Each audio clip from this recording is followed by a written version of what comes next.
Afternoon or good evening, depending on where you might be. My name is Kevin Michael Grace, and this is the KMG show for Friday, August the 27th, 2021. I'm going to begin today by discussing an essay in the American Mind, which you can find at americanmind.org, by Adam Ellwanger. And he is professor of English and director of the graduate program in rhetoric and composition at the University of Houston downtown.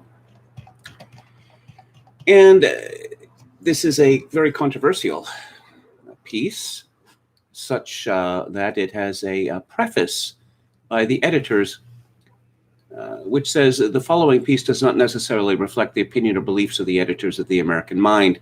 We publish many items by pseudo-anonymous authors and understand the practical necessity and value of maintaining anonymity. There is a long respected tradition of using pseudonyms in writing about politics. Nonetheless, the author makes strong points that we find worthy of consideration. Ellwanger begins, I participate in a number of online politically oriented group chats, which include professors, military men, stay-at-home parents, lawyers, and entrepreneurs. The membership of these chats varies from a few dozen to hundreds of people, and I've met almost none of them in person. These groups are all composed of people who are deeply troubled by the direction of America over the last 20 years. Common topics of discussion range from the ideological groupthink that defines the culture of higher education and the political leveraging of COVID-19 to expand state power, to the elite fixation on racial grievance and the aggressions of the alphabet people lobby. Those who take part are anxious and angry at America's dominant institutions, which have had a malign influence on the way people live, work, raise children, and are cared for when sick. These conversations help us to piece together a more informed, broader perspective on what is happening in America, establishing communication across boundaries that sometimes aren't crossed in everyday life. Nurses tell teachers what is happening in the hospitals, and teachers tell entrepreneurs what is happening in the administration of the public schools. These groups grow organically. One trusted member mentions to the group a friend or acquaintance who would be a sympathetic or useful addition to the chat. With the permission of the group, that member then invites their trusted friend to join. This presumption of trust and confidentiality is critical to these chats. Most members believe that openly discussing opposition to the equity-oriented, racialized ideology taking over American institutions could cost them, whether professionally, personally, or financially. But if there is any single theme that dominates these dialogues, it is, what can we do? What strategies can private citizens use to take back our political agency and our rights? These are hard questions to answer, especially when the forms that effective resistance can take are narrowed considerably when one worries that the personal risks that attend resistance are too high to bear. In short, people want to fight, but they want to fight anonymously or pseudo-anonymously. There is much talk of anonymous letters, of secret leaking of internal workplace communications to journalists who might be willing to publish them. These aren't bad ideas, but they are necessarily limited in their potential impact. Just as an anonymous accusation carries less weight than one where the accuser puts his name and face behind it, covert and anonymous forms of political opposition are less powerful than actions undertaken by people who refuse to conceal their identities. This is one of the many reasons it is hard to muster any respect for the masked thugs in Antifa, and our fortunes in the unfolding cultural conflict will be partly dependent on our willingness to speak boldly in our own voices, to use our own names openly and honestly. The author continues, the left loves to talk about speaking truth to power, reflecting its fantasies of being the downtrodden little guy punching up at a callous elite that disdains him.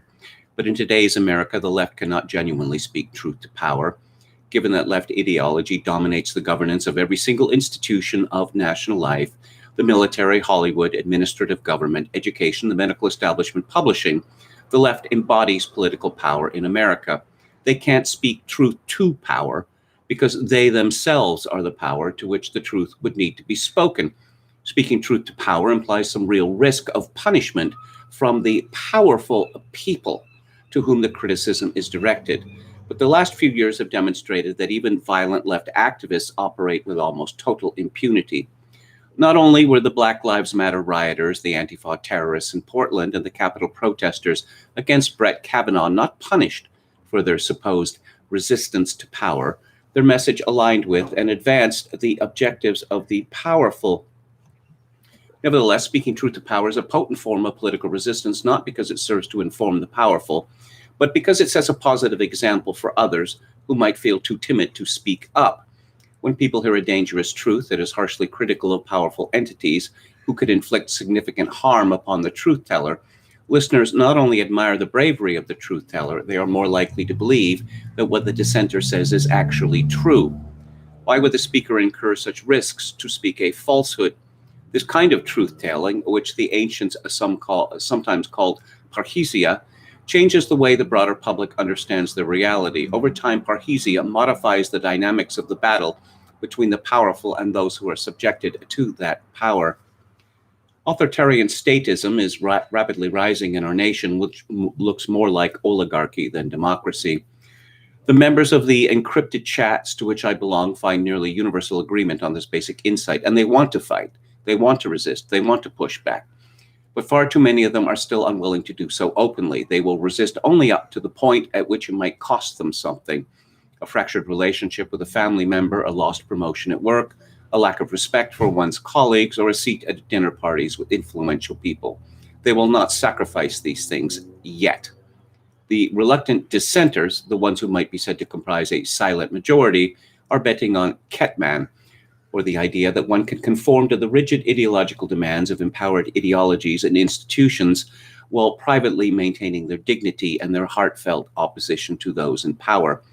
But Ketman is a form of quietism, and while it is better to have people on your side than against you, as long as they are unwilling to undertake forms of resistance that would incur meaningful risk, the more potent forms of resistance, then they are of limited use to our efforts. We must persuade the reluctant dissenters to accept the risks that come from open opposition. The best way is to give up your own anonymity, model the act of parhesia, and be an example. This means giving up your Twitter handle of DeSantis or Bust 24 or MAGA in Florida 1987. My social media accounts are under my own name, Adam Ellwanger. This exposes me to some risks, but it also keeps me honest.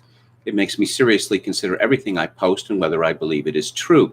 There is accountability. I was reminded of this recently when an anonymous hate speech complaint was lodged against me at my university for something I said on social media. Being an example of someone who is willing to incur risk for speaking the truth also demands that you put your name on that anonymous critique of the mandated diversity and inclusion training that you were planning to email to your coworkers. Abandoning your anonymity isn't a demonstration of fearlessness. You don't have to be fearless. In fact, you would probably be silly to be. The stakes are high, and serious displays of resistance or noncompliance probably will be punished. You are right to be afraid because the left works hard to instill fear. You just need to be brave enough to act despite your fears. Until we are willing to do so, to act with full knowledge of the potential consequences, things simply haven't gotten bad enough, which means that things will continue to get worse. Eventually, the prospects for human flourishing will be so diminished that everyday people will be forced into open opposition, but the longer such action is delayed, the harder it will be to break the left's grip on power. In his remarkably prescient 2010 book, The Ruling Class, Angelo Codevilla reminds us that Machiavelli compares serious political diseases to the Aetolian fevers, easy to treat early on when they are difficult to discern, but virtually untreatable by the time they become obvious. Serious political resistance, like serious medical intervention, always hurts. But the earlier that interventions are made, the more quickly the patient is rehabilitated. If we are to bring our nation back to health, we will eventually have to submit to the knife. The sooner the better. Again, this is by Adam Ellwanger at AmericanMind.org. Now, as you know, I go by my real name on this live stream and on my Twitter account and on the occasional pieces I have published in, say, VDare, where I've been contributing, I think, since, 1999. Now, to have contributed to VDare at any time is to put oneself on a list of deplorables, or worse than that, white supremacists, white nationalists, Nazis, whatever. VDR is nothing of that sort, of course, but that's how it has been characterized. I suppose one could ascribe this to a certain bloody-mindedness on my part, but the fact is that after I left the mainstream media, I found myself in a position where I didn't have any status anymore. I've been mostly unemployed since 2003, in fact. Now, I joined Twitter as late as 2015. Now, at the beginning, I was quite measured in what I said, because at the time I was engaged in writing freelance articles for the Gold Report, and the mining business is pretty right-wing. Now, that's at the, let's say, the smaller level, at the intermediate level. At the highest level, Barrick Gold and the like, it is as woke as can be. And I thought that if I spoke what I meant fully on Twitter, then this could lead to me not getting any more commissions. Of course, I have never spoken truly freely on Twitter for various reasons. In the last few years, it's because I would be quickly kicked off the platform. But after the Gold Report decided to fire all of its freelancers in, I believe, December of 2016, I thought, to hell with it.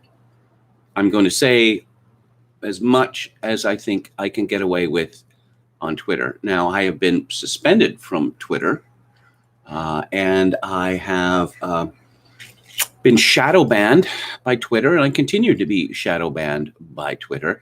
I have something like about 7,000 followers. If the normal trend had continued, I probably would have about 20,000 followers now. Also, people who follow me have a curious habit of being kicked off Twitter themselves. But as it turns out, I'm an old man and I am penniless. So I can say pretty much what I like, although that's likely to change in Canada after Trudeau is reelected, because I have nothing to lose. And now I have been in communication with a great many so-called dissidents. I interviewed a number of them on my old podcast with Kevin Steele, and most of these people go by pseudonyms because they have straight jobs and families, or maybe just families, but they don't want their lives ruined. So I'm very much in sympathy with Adam Ellwanger, but I understand the practical purposes. The compromise that he suggests, that one begins writing under one's real name, but is, let's say, more modest and sober than one would have been when writing pseudonymously. I think that's a good one. As far as things that one can lose, let's see. He writes, they will resist only up to the point at which it might cost them something, a fractured relationship with a family member. A fellow I knew who was very popular on the dissident right, he dropped out entirely. And one of the reasons was that his wife was having none of it, that this was putting a great strain on their marriage. And I suppose he decided that his marriage was more important than making scurrilous jokes on Twitter, as amusing to him and to the rest of us as his scurrilous jokes were. Family members, well, I don't know. I mean, how attenuated do we want to get about this? I mean, with a lot of families now, I mean, you've all seen the articles, why I won't be going to Thanksgiving this year, why I won't be going to Christmas at my parents'. Oh, because they found out that dad voted for Trump. maybe twice. And he refuses to apologize. He refuses to grovel, to weep and admit how much damage that he's done. Well, if one of your children is willing to treat you like that, who's causing the difficulty? A lack of respect from one's colleagues. It's often difficult to ascertain how much respect one has from one's colleagues. If this is not hurting you professionally, well, I don't know how important it is. A seat at dinner parties with influential people, who cares?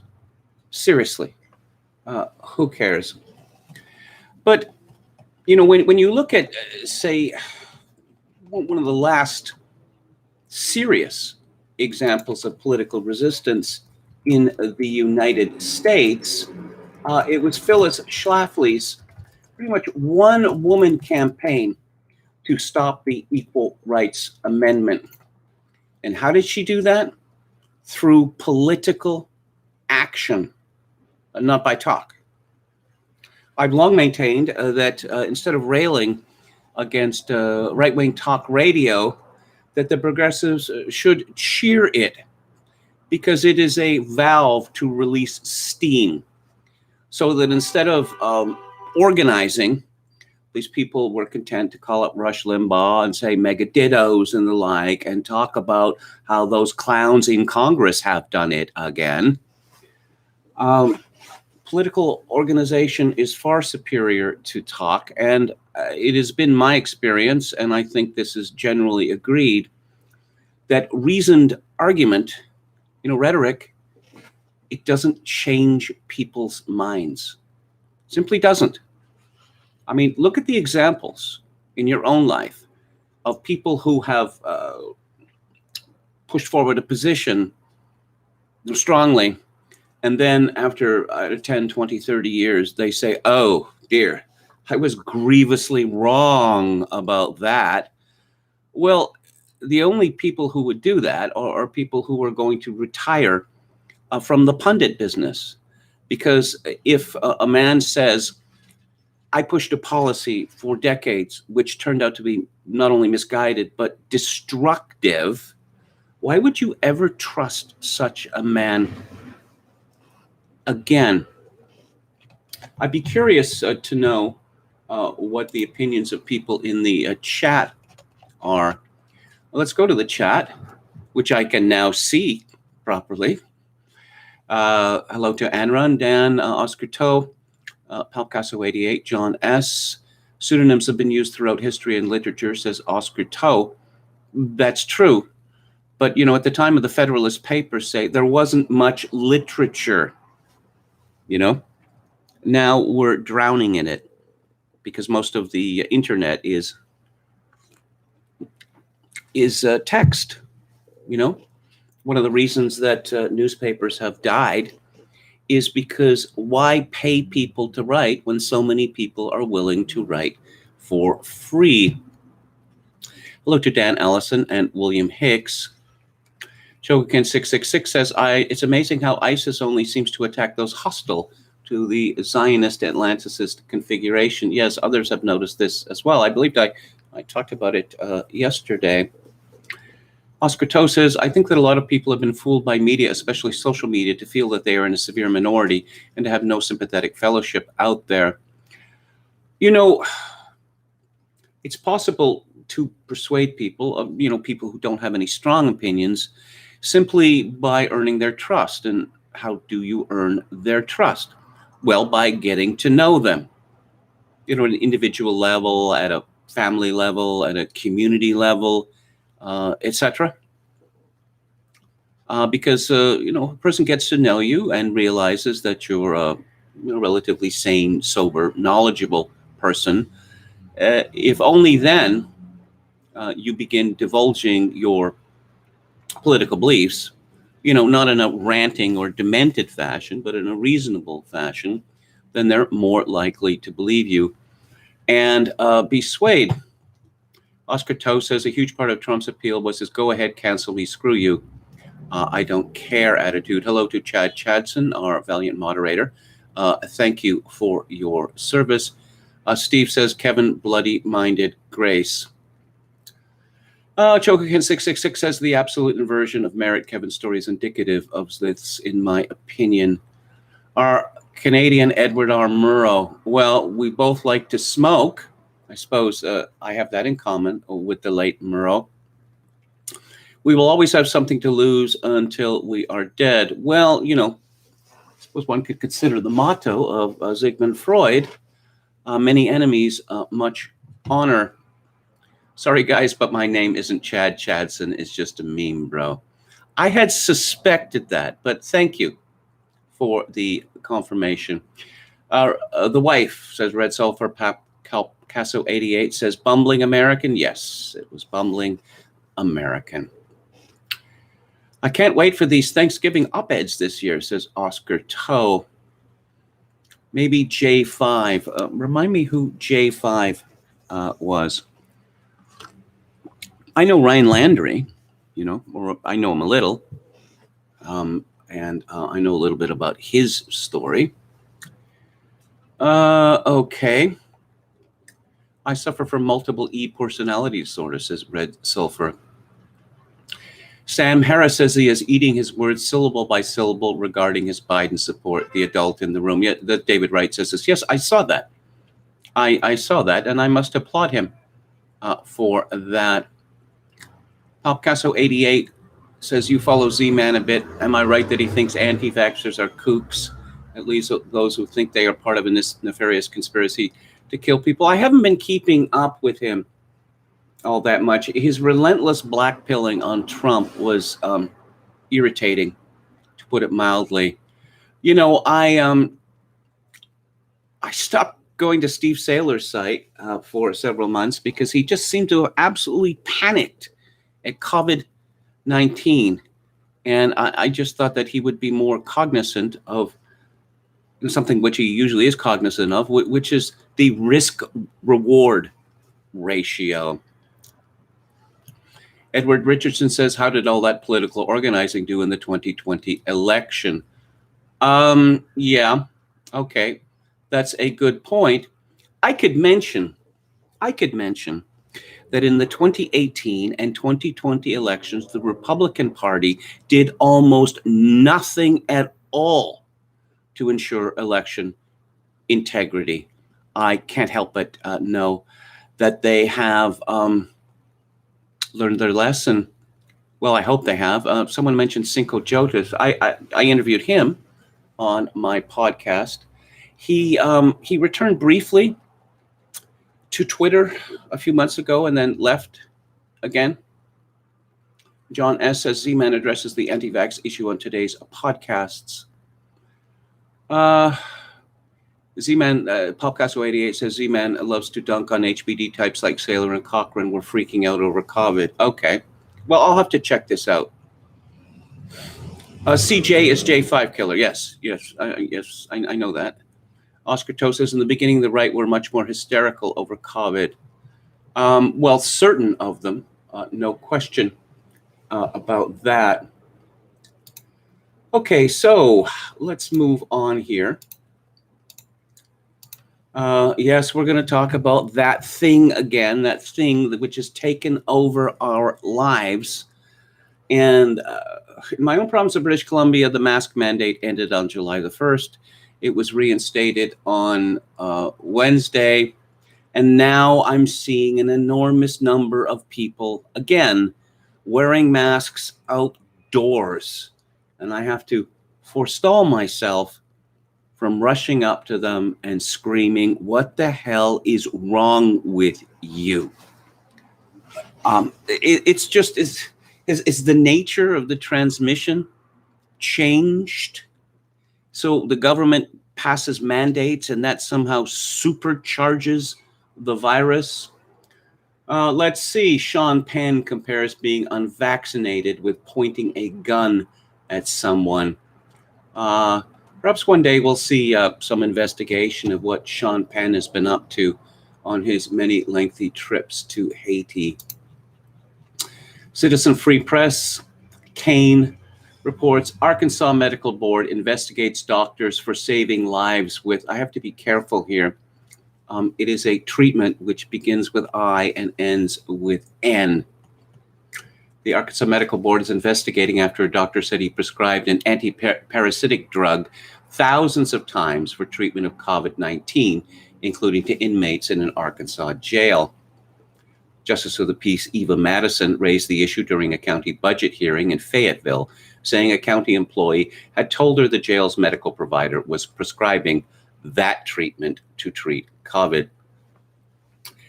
I don't know. This is just a scandal, and I don't like to think myself conspiracy-minded. But in the past, including the recent past, when something new shows up, when some new disease shows up, the medical community asks the question, what do we have that's already on the shelf that could be used as a prophylactic against or a palliative treating this new thing? This time it was decided, no, you can't do that. It is wrong. It is wicked. And we are going to ban any mention of this. Now, why would they do that? Why would they do that? It was as if the medical community were to say, no, aspirin cannot be used as a prophylactic against heart attacks and stroke. No, you can't do that. We're going to have to wait till a treatment comes up, which unclogs your arteries. And we're about 6-12 months away from that. And then once we get this treatment, or perhaps a little machine which, does mining in there, then we're going to solve the heart attack and stroke problem. But don't you dare use aspirin. That is exactly the situation that we are in now regarding COVID-19. This is from Bakersfield.com, actually the Dallas Morning News, Sarah Bahari.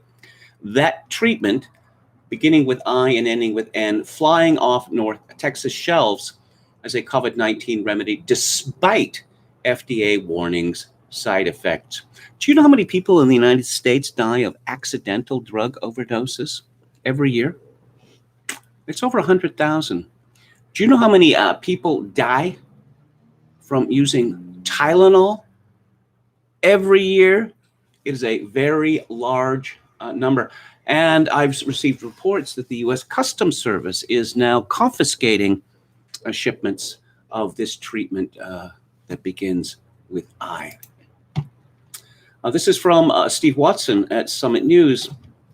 In a chilling development, Australians in New South Wales, which includes the city of Sydney, are to be granted extra freedom if they are fully vaccinated, with residents allowed to, quote, leave home for an hour of recreation on top of their exercise hour. Isn't that decent of them? 9 News in Australia reports that Premier Gladys Berejiklian said the vaccination milestone of 6 million reached this week would allow for a small renewal in freedoms for residents with the jab. Australia has faced some of the most draconian lockdown rules on the planet. The military has been called in to enforce the restrictions and curfews, with critics comparing it to North Korea. Lockdowns have been instituted multiple times in several regions after just one case of COVID has been registered, and scenes of residents, including children, being hounded by the authorities have become commonplace. As someone said on Twitter, that Australia has returned to how it began, as an open-air prison. Watson continues, any Australians caught expressing anti-lockdown sentiments face massive fines, with government ministers telling people not to talk to each other, not about resistance, but just about anything, and declaring that what unvaccinated people are allowed to do in the community will need to be controlled and restricted by authorities. I was joking earlier, well, not earlier today, but in earlier weeks, that Australia and Canada were in a competition to decide which was the most effeminate country on earth. And of course, I left out what is the clear winner in this, which is New Zealand. This is from Eva Corlett at The Guardian. A one-person anti-lockdown protest in central Auckland has been shut down after the police were alerted to discussions of potential gathering on social media. New Zealand police said officers were on Queen Street on Friday after hearing a protest was being planned, but only one person arrived with the intention of protesting. A police spokesman said police have been in the area and have spoken to one person who arrived intending to attend the protest. Police spoke to the individual who was encouraged to comply with alert level 4 restrictions and chose to leave. They said they are continuing to monitor the situation. An Instagram post had called on people who see the bigger picture to get involved in the protest, News Hub reported, despite also saying it wasn't involved in the demonstration and had no idea who was behind it. The post criticized Prime Minister Jacinda Ardern and the government for destroying the economy and destroying jobs, despite the unemployment rate dropping to 4% in the June 2021 quarter and the economy weathering the pandemic better than expected. Oh, can you give us some numbers on falling GDP? Can you, Eva Corlett? No, you're not going to do that because that really would run counter to your argument. This is from John Paul Tasker at CBC. Liberal leader Justin Trudeau today announced a $1 billion fund to help provinces create their own vaccine passports, credentials people vaccinated against COVID-19 can show to businesses to make everyday activities safer. Speaking to reporters at a campaign stop in Mississauga, Ontario, Trudeau said he wants to see, quote, Canadians moving again in a safe and responsible way, unquote. He said the best way to do that is to create a tool the vaccinated can use to prove they've had their shots, like a dog, before entering a store, arena, or office, or, in the case of British Columbia, a patio, which is not indoors by definition. So another $1 billion. At this point, it's just all monopoly money. Just monopoly money. Where does this money come from?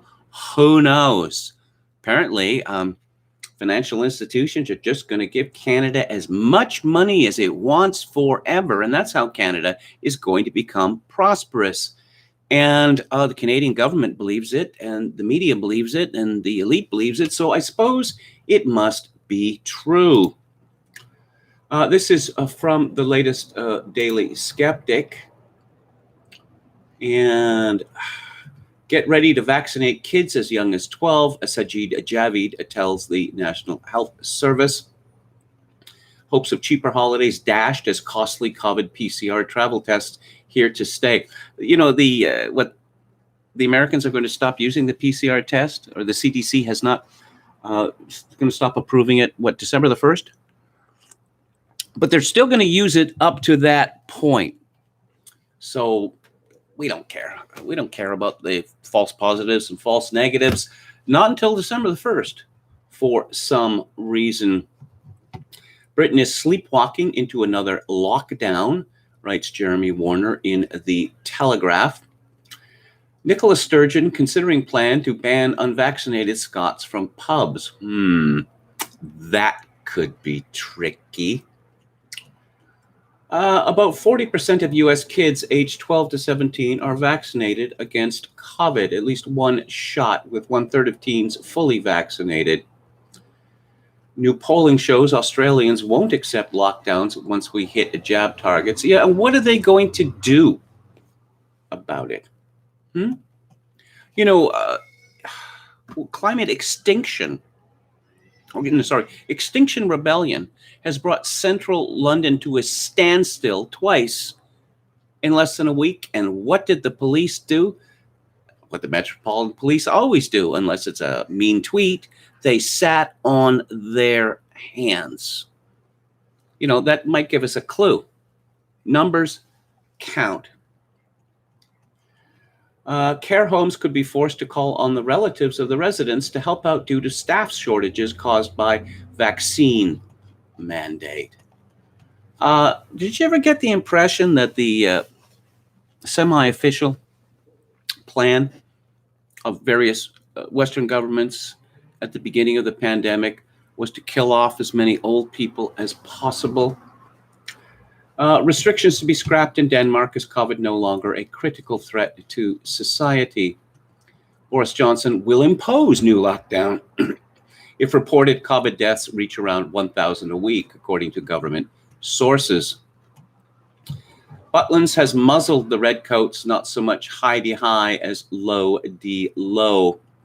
A reader has got in touch to tell us about his recent experience at Butlins. It was ruined by the company's insistence that all members of staff, including the redcoats, wear masks at all times. Yeah, it's not very friendly, is it? Australia is falling apart. We are publishing an original essay today by historian Guy de la Bédoyère, a regular contributor, about the possibility that Australia may actually break apart as a result of its political leaders' hopeless mismanagement of the coronavirus crisis. Having gone all in on the disastrous zero COVID approach, its political class and public health establishment has had no choice but to implement more and more draconian lockdown measures, destroying the economy, alienating the business community, and transforming working class citizens into seriously pissed off dissidents. Can the country survive? Probably, but whole-scale political collapse is a possibility that shouldn't be dismissed out of hand. Israeli study finds that natural immunity protects much better against infection than Pfizer vaccine. I believe I talked about that yesterday. And let's move on to Alex Berenson's Twitter feed. So many new studies showing natural immunity beats the artificial vaccine kind. Here's another from Israel Sunday. Antibody titers in vaxxed people started high, but fell 40% a month. Natural titers fell 5% a month. More side effects up front, plus plunging efficacy. Win-win. The Israelis aren't effing around anymore. They know how to figure this out double quick. This is reaction to a story. Large-scale study of antibody titer decay is coming. But nobody makes money off natural immunity, says at Reuter 1973. To which Kirsten Curry replied, it's not about the money. It's about getting everyone on the digital IDs and passports. Alex Berenson tweets, the vaccines are censored. They were rushed through clinical trials and censored. Their efficacy against severe disease was never censored. The variants further censored and censored. RBD antibodies censored. Also censored Israel. Paul Stanley, this is from Carmine Sabia. Paul Stanley is fully vaccinated. Jesse Jackson and his wife are fully vaccinated. My brother fully vaccinated in 2 weeks in hospital. These breakthrough cases do not appear to be rare anymore. We who are fully vaccinated deserve answers. Berenson has a new piece up on his Substack. Natural immunity for the win. Some good news for a change. The question I get more than any other, I had COVID, I had an antibody test to prove it. Am I protected and do I need to get the vaccine? Let me start with the usual disclaimer. This is not medical advice. I am not a physician. But the answer is now increasingly clear. Natural immunity from COVID following infection and recovery is highly protective against future COVID infections. Rates of reinfection are very low. Perhaps natural immunity eventually wanes, but we don't know when. In fact, a little notice paper from June suggests it may actually strengthen for at least a year and provide plenty of protection from Delta and other variants. I'm not going to go into the problems with vaccine-generated protection today or with our political unwillingness to recognize natural immunity. Remember, good news, we could all use it. I had a conversation in the parking lot in my hotel. I was having a cigarette, and there was another fellow having a cigarette. I talked to him previously, another long-term resident. And so the subject of the vaccine came up, and he had told me that he had got both jabs, and he said that, we should trust the authority. There was nothing political about this, and that he said that partly the reason for his willingness to get the double jabbed is because his father had died of COVID. And I asked him how old was his father, and he said 85.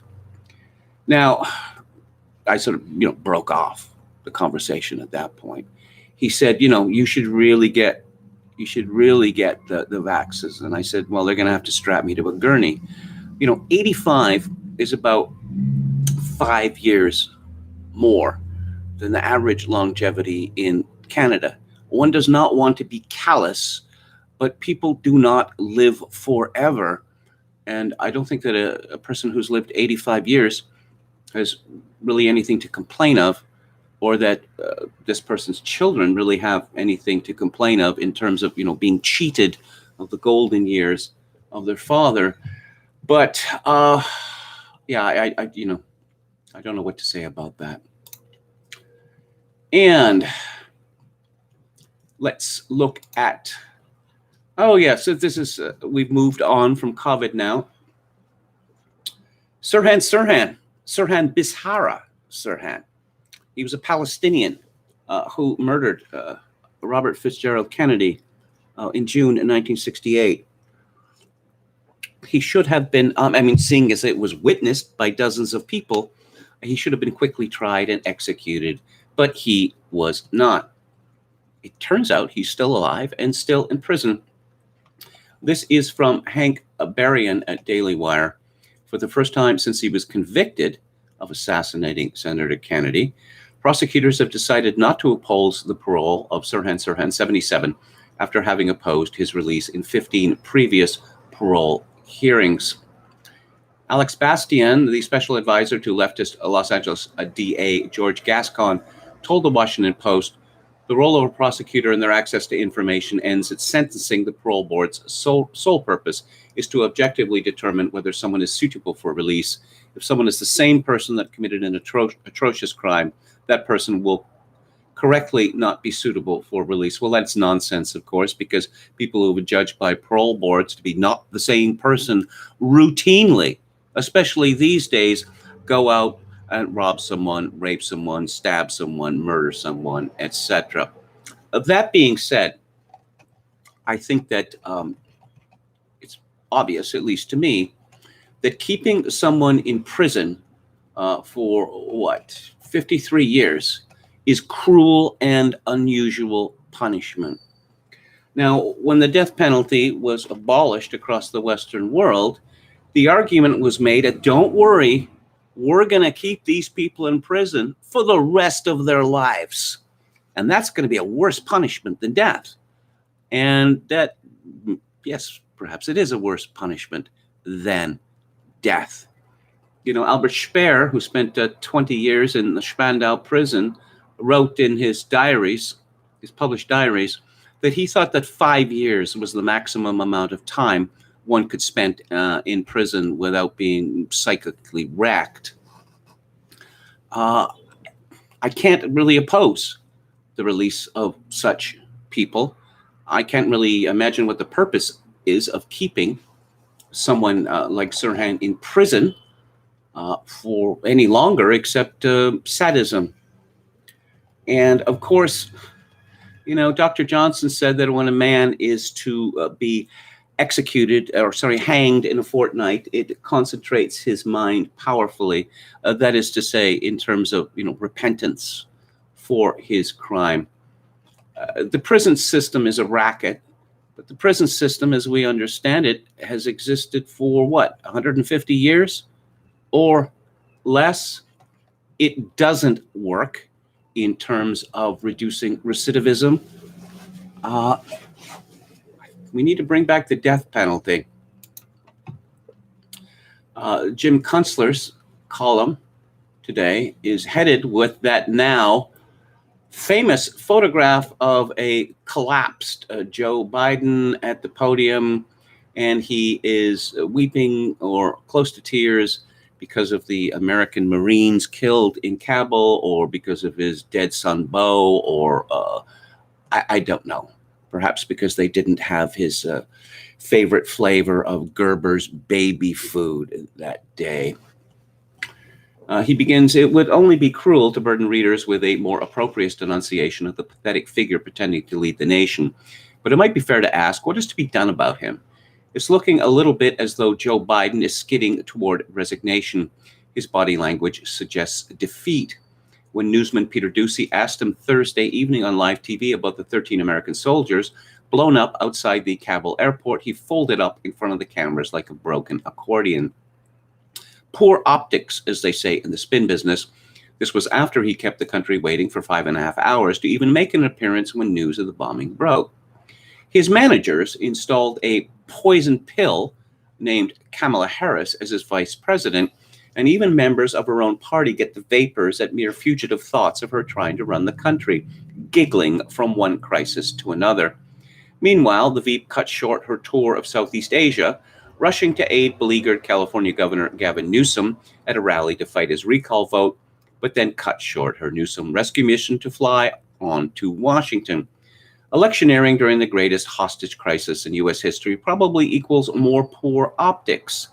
She will presumably spend the days ahead standing by on developments within reach of the Xanax vial, while a claque of party bigwigs importunes her to get rolling on the 25th Amendment. Some have said bigwigs, including the managing parties behind Joe Biden, might be cooking up a neat operation in which Joe Biden resigns. Harris gets elevated to POTUS, Harris appoints Barack Obama vice president, and then Harris resigns, making the popular ex-president president again. The 22nd Amendment only prevents presidents from being elected more than twice, not from being appointed by happenstance. Would they dare? Well, why not? They dared to engineer some pretty audacious election, and I'm not going to continue that sentence. One thing you can count on, the situation is the potential to get a whole lot worse, both for the nation and for Joe Biden.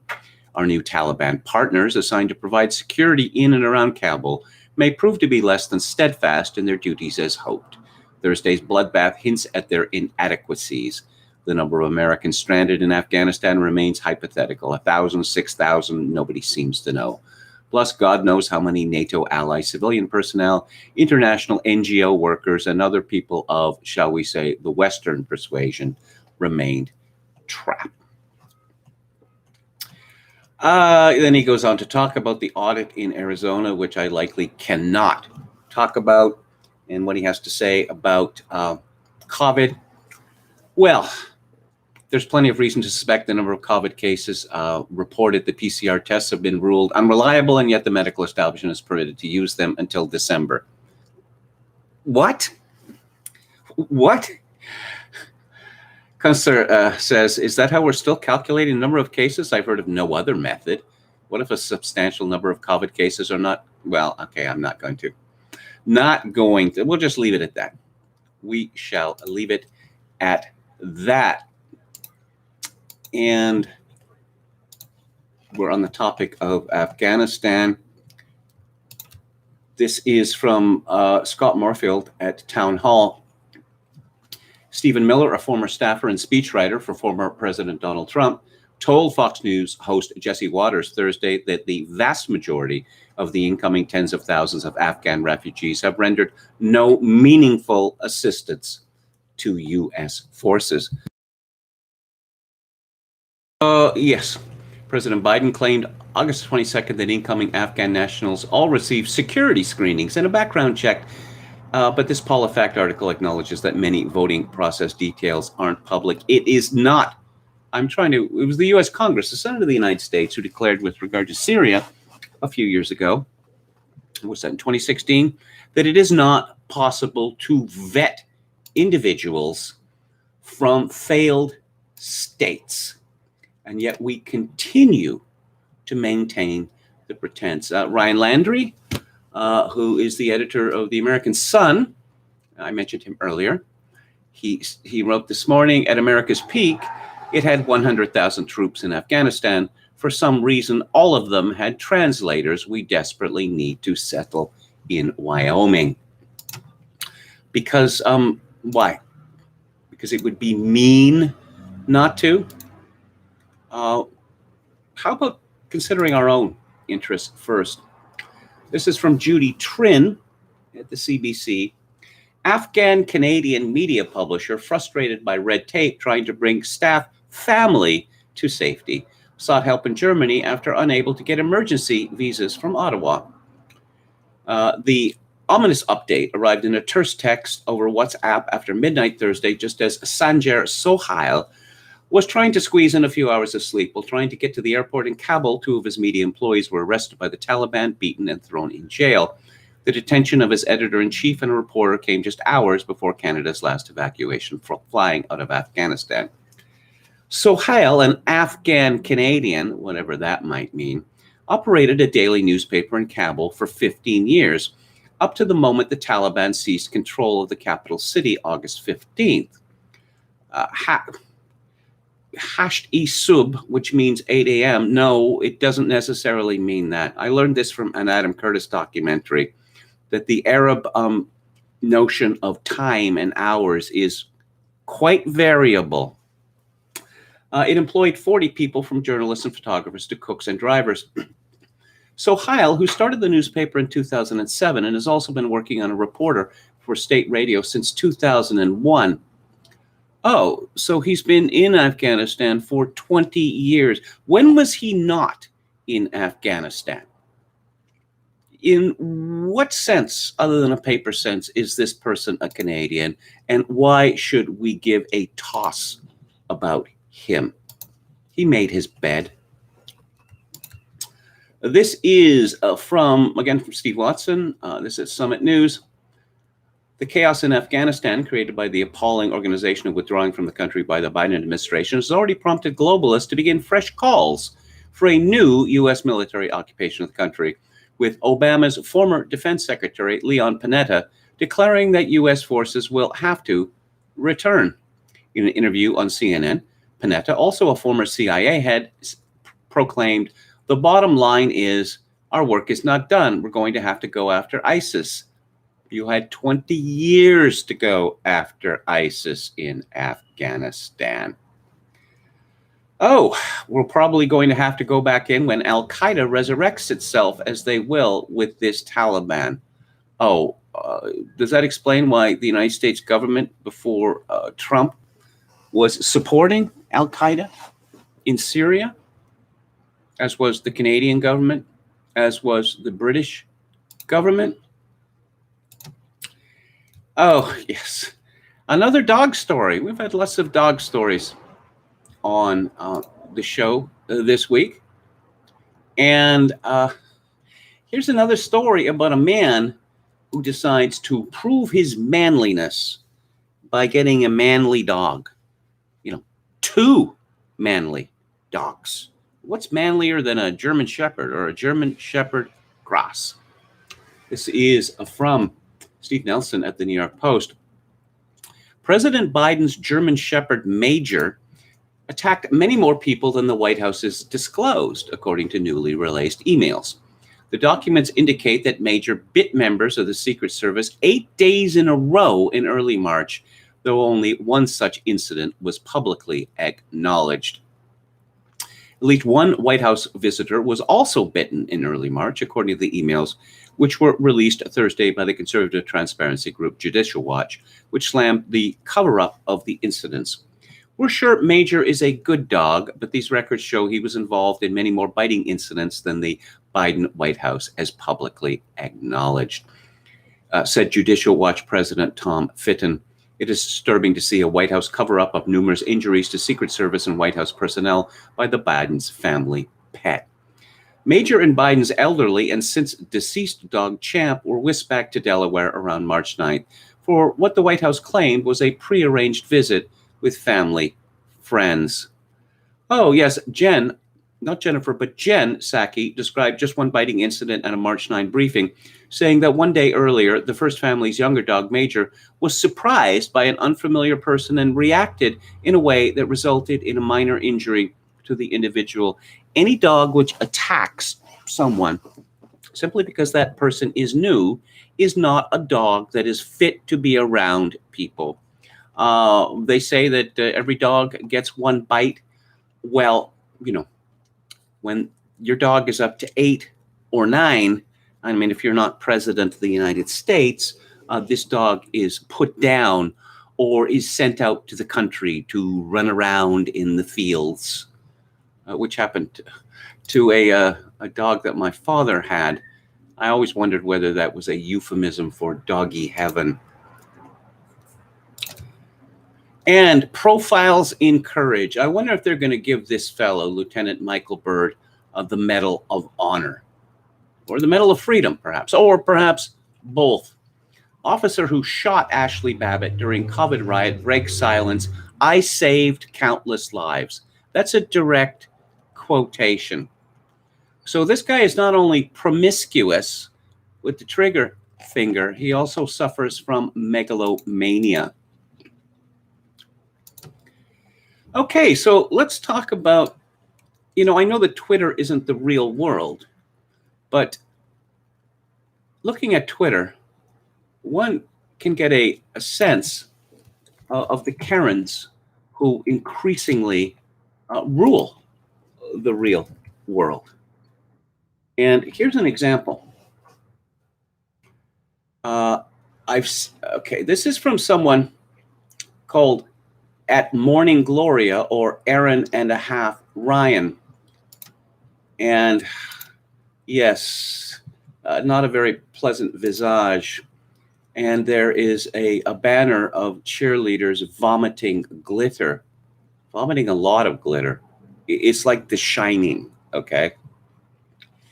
And so she says, I've said this before, but the people who hang out in small town diners are lonely assholes who are there to get off on being waited on. And she continues, is it possible that generations of American media framing rural areas as cradles of virtue and urban areas as centers of vice has given people in rural areas an unearned sense of moral impunity? Clearly, this woman has never seen television or watched movies. Rural areas, they're just hotbeds of bigotry, rednecks running amok, idiots, people who can barely tie their own shoelaces, people who sleep with their cousins or their sisters. Is this woman kidding?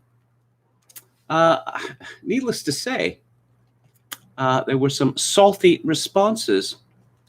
Antifa thugs stole my trolling motor, or at Clayren responded, staring at Nighthawks in the Chicago Art Institute, seething.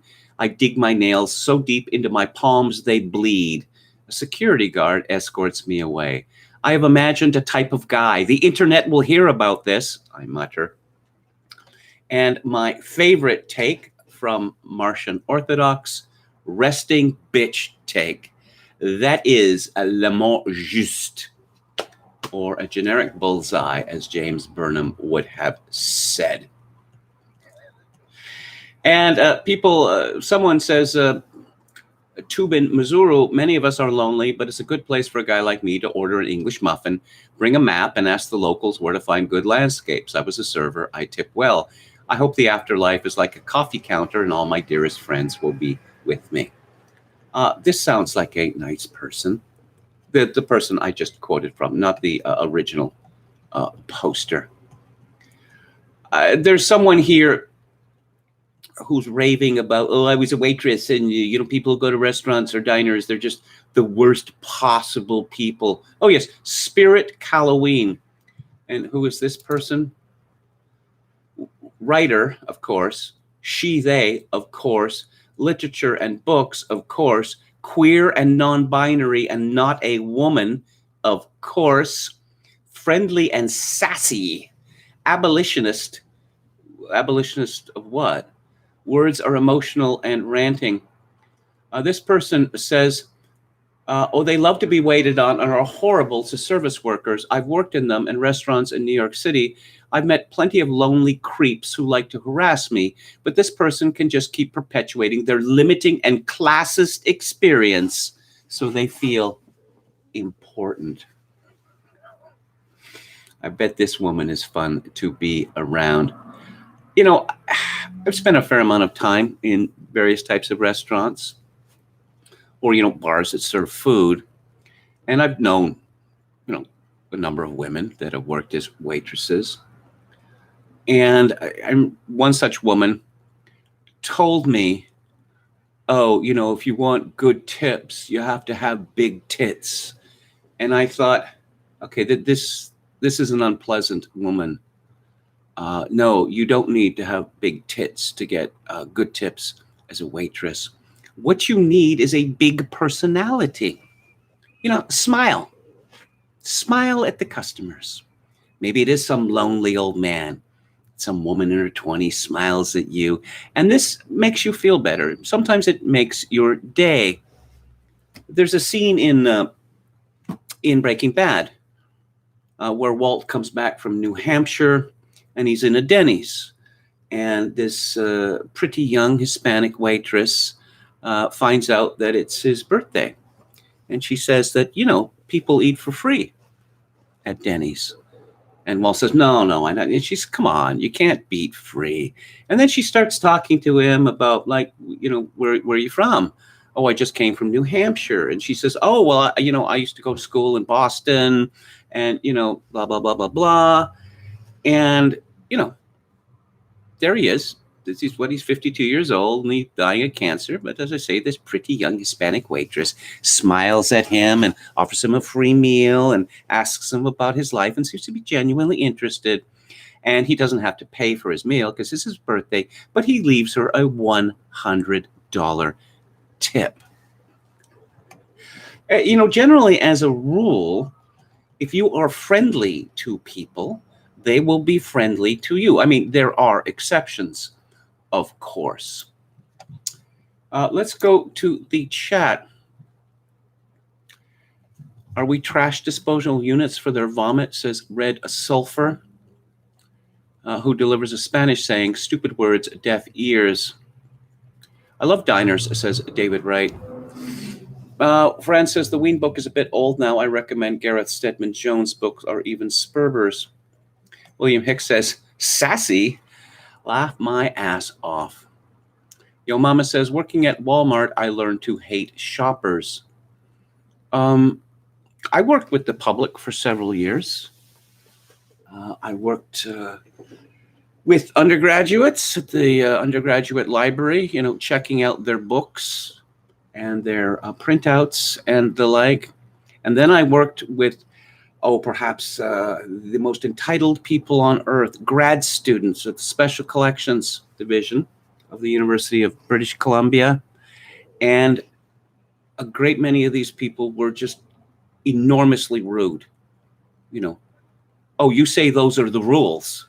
The rules don't make any sense. Well, the rules are there for a reason about, the state in which you hand in your thesis, because it's not just to get you a degree. There are 3 copies. One goes to your department, one is housed in the university permanently, and a third goes to the National Library of Canada because you're supposed to be engaged in scholarship. So yes, the way that you have, printed and bound your thesis actually matters. This isn't us giving you busy work. And, I would give that explanation, not quite in such an aggrieved voice. And typically I'd hear, I want to speak to your manager. Okay, I'll bring her out, but she's going to tell you exactly the same as I did. Or people would say, I'm going on vacation the day after tomorrow. I'm going to Whistler. Well, that's not really my problem, is it? I mean, I can't help you. You were given a list of exacting instructions on this very thing when you started your thesis. Or some of them would say to me, well, my department's already accepted it. Well, we haven't accepted it. And until we accept it, you're not going to get your degree. So, no, I've had plenty of experience of working with the public. And sometimes it is quite unpleasant. On the other hand, in these jobs that I had, people weren't giving me tips, Palpcasso 88 says, KMG, do you think Trudeau will be elected? I'm going re-elected. I will say yes. We saw that in the last election, the Tories won the popular vote, but they achieved that by getting super majorities, close to 70% of the vote in Alberta and Saskatchewan. Palpcasso 88 says, I did roadside assistance for CAA. I love getting calls from Vancouver, a Chinese dude saying my tire is woken in broken English when he has a flat.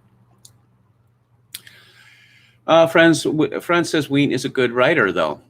He tells the best story about Marx, although it's not always completely accurate. Well, accuracy about things that happened, 150 years ago, there's always going to be disputes. What else do we have here? There's plenty of vice in the sticks, says Yo Mama. Yes. Yes. If you look at Canada, you get a lot of murders in remote areas, particularly on the prairies, because I suppose these people are driven mad by loneliness. My black lab nips people too, but I'm no urbanite, so this is a feature, not a bug. Afghans give great dinner parties, says Red Sulfur. Okay. Leon Panetta isn't dead. Who knew, says William Hicks. Okay, were prostitutes also flown out, says Red Sulfur? Were T-boys and their masters also flown out? Who actually killed RFK then? He killed Sirhan killed RFK. He was witnessed by dozens of people, and he was wrestled to the ground by several people, including Roosevelt Greer, the LA Rams star, who later went on to become a preacher. Okay, let us move on to our reading of Joseph Tainter's The Collapse of Complex Societies. Now, he's talking about what this means specifically. And he's talking about simple societies, including ones that have the big man. Other simple societies are organized at higher levels of political differentiation. There are true permanent positions of rank in which authority resides in an office rather than an individual, and to which inhere genuine powers of command. Chiefly, rank is often hereditary or nearly so. Inequality pervades such societies, which tend to be larger and more densely populated to a Greek coordinate with their increased complexity. In these centrally focused, chiefly societies, political organization extends beyond the community level. Accordingly, economic, political, and ceremonial life transcend purely local concerns. In the classic chiefdoms of Polynesia, entire islands would often be integrated into a single polity. There is a political economy in which rank conveys the authority to direct labor and economic surpluses. Labor may be mobilized to engage in public works, e.g., agricultural facilities, monuments of an impressive scale. Economic specialization, exchange, and coordination are characteristic features. Social statuses in these complex societies, while still moored in kinship, tend to be more established and continuing, rather than variable from the perspective of different individuals. As complexity and number of members grow, individuals must increasingly be socially categorized so that appropriate behavior between persons is prescribed more by the impersonal structure of society and less by kin relations. The epitome of this is the position of chief, which is now a true office extending beyond the lifetime of any individual holder. The authority to command in such chiefdoms is not unrestrained. The ruler is limited in his or her actions by the moorings of kinship and by possessing not a monopoly of force, but only a marginal advantage. Claims of followers obligate a chief to respond positively to requests. Chiefly, generosity is the basis of politics and economics. A downward distribution of amassed resources ensures loyalty. Chiefly, ambitions, like those of big men, are thus structurally constrained. Too much allocation of resources to the chiefly apparatus and too little return to the local level engender resistance. The consequence is that the chiefdoms tend to undergo cycles of centralization and decentralization, much like big man systems, but at a higher cutoff point.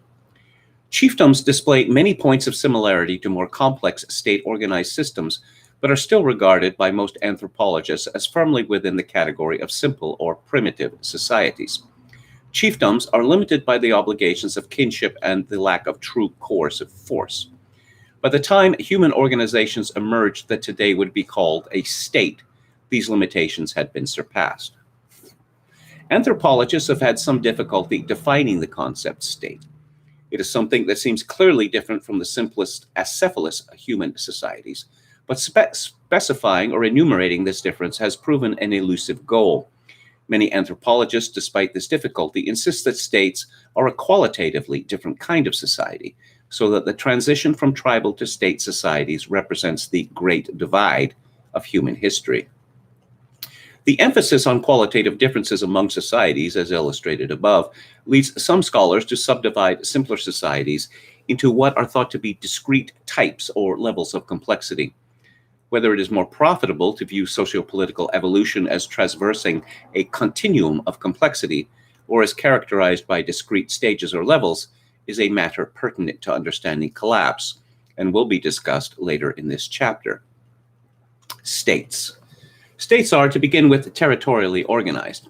That is to say, membership is at least partially determined by birth or residence in a territory, rather than by real or fictive kin relations.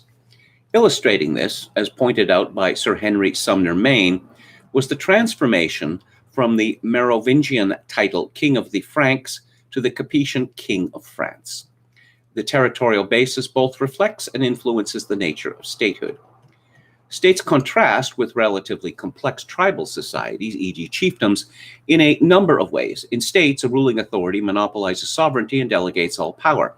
The ruling class tends to be professional and is largely divorced from the bonds of kinship. This ruling class supplies the personnel for government, which is a specialized decision-making organization with a monopoly of force and with the power to draft for work or war, levy and collect taxes, and decree and enforce laws. The government is legitimately constituted, which is to say that a common society-wide ideology exists that serves in part to validate the political organization of society. And states, of course, are in general larger and more populous than tribal societies, so that social categorization, stratification, and specialization are both possible and necessary. States tend to be overwhelmingly concerned with maintaining their territorial integrity. This is indeed one of their primary characteristics. States are the only kind of human society that does not ordinarily undergo short-term cycles of formation and dissolution. States are internally differentiated, as an illustration at the beginning of this chapter makes clear. Occupational specialization is a prime characteristic and is often reflected in patterns of residence. Emile Durkheim, in a classic work, recognized that the evolution from primitive to complex societies witnessed the transformation from groups organized on the basis of what he labeled mechanical solidarity, homogeneity, lack of cultural and economic differentiation among the members of a society, to those based on organic solidarity, heterogeneity, cultural and economic differentiation requiring interaction and greater cohesiveness. Organic solidarity has increased throughout history and in states is the preponderant form of organization. By virtue of their territorial extensiveness, states are often differentiated, not only economically, but also culturally and ethnically. Both economic and cultural heterogeneity appear to be functionally related to the centralization and administration that are defining characteristics of states. And I'll have more to say about the structure of states when we return to Joseph Tainter's The Collapse of Complex Societies on Monday. Oh, let's talk about William Shatner. You know, he's 90 years old. And I was watching, my old man's TV station, MeTV, and I thought, is that William Shatner? Is William Shatner really pimping one of these "Have you got all your Medicare Gibbs" ads? And I looked it up. Yep, that's him. The first time I saw it, I had the sound down, but then I brought the sound up and recognized his truly distinctive voice. Now, so there are apparently, if you're living in the right zip code or whatever, you can get $168 more a month on your Social Security check. Plus, what you get, you can get dental, you can get transportation, you can get meals. Someone on the chat told me these are really crummy meals, similar to MREs or some such. And just the list of stuff you can get, it's just tremendous. So Joe Namath, who may have been replaced by William Shatner, was pimping this for months. And seeing Broadway Joe doing this, it made me sad because I remember when he and I were both young. And then they had J.J. Jimmy Walker of Good Times fame. And yes, he did say dynamite. Of course, these former stars have been reduced to this. Perhaps Joe didn't save his money, football money, TV money. And J.J. Walker, I haven't heard tell of this guy for decades. Years ago, I saw Tom Selleck hawking reverse mortgages on TV. I wonder about the ethics of this. I know work, as they say. I don't know whether you've been following this, but William Shatner got into a spat with two of the boys from Red Letter Media. And it was absolutely hilarious because someone had suggested that Shatner appear on Red Letter Media. And Shatner seemed to take this suggestion as a personal affront. Even after some famous people in the business said, come on, you should do it. It'll be fun.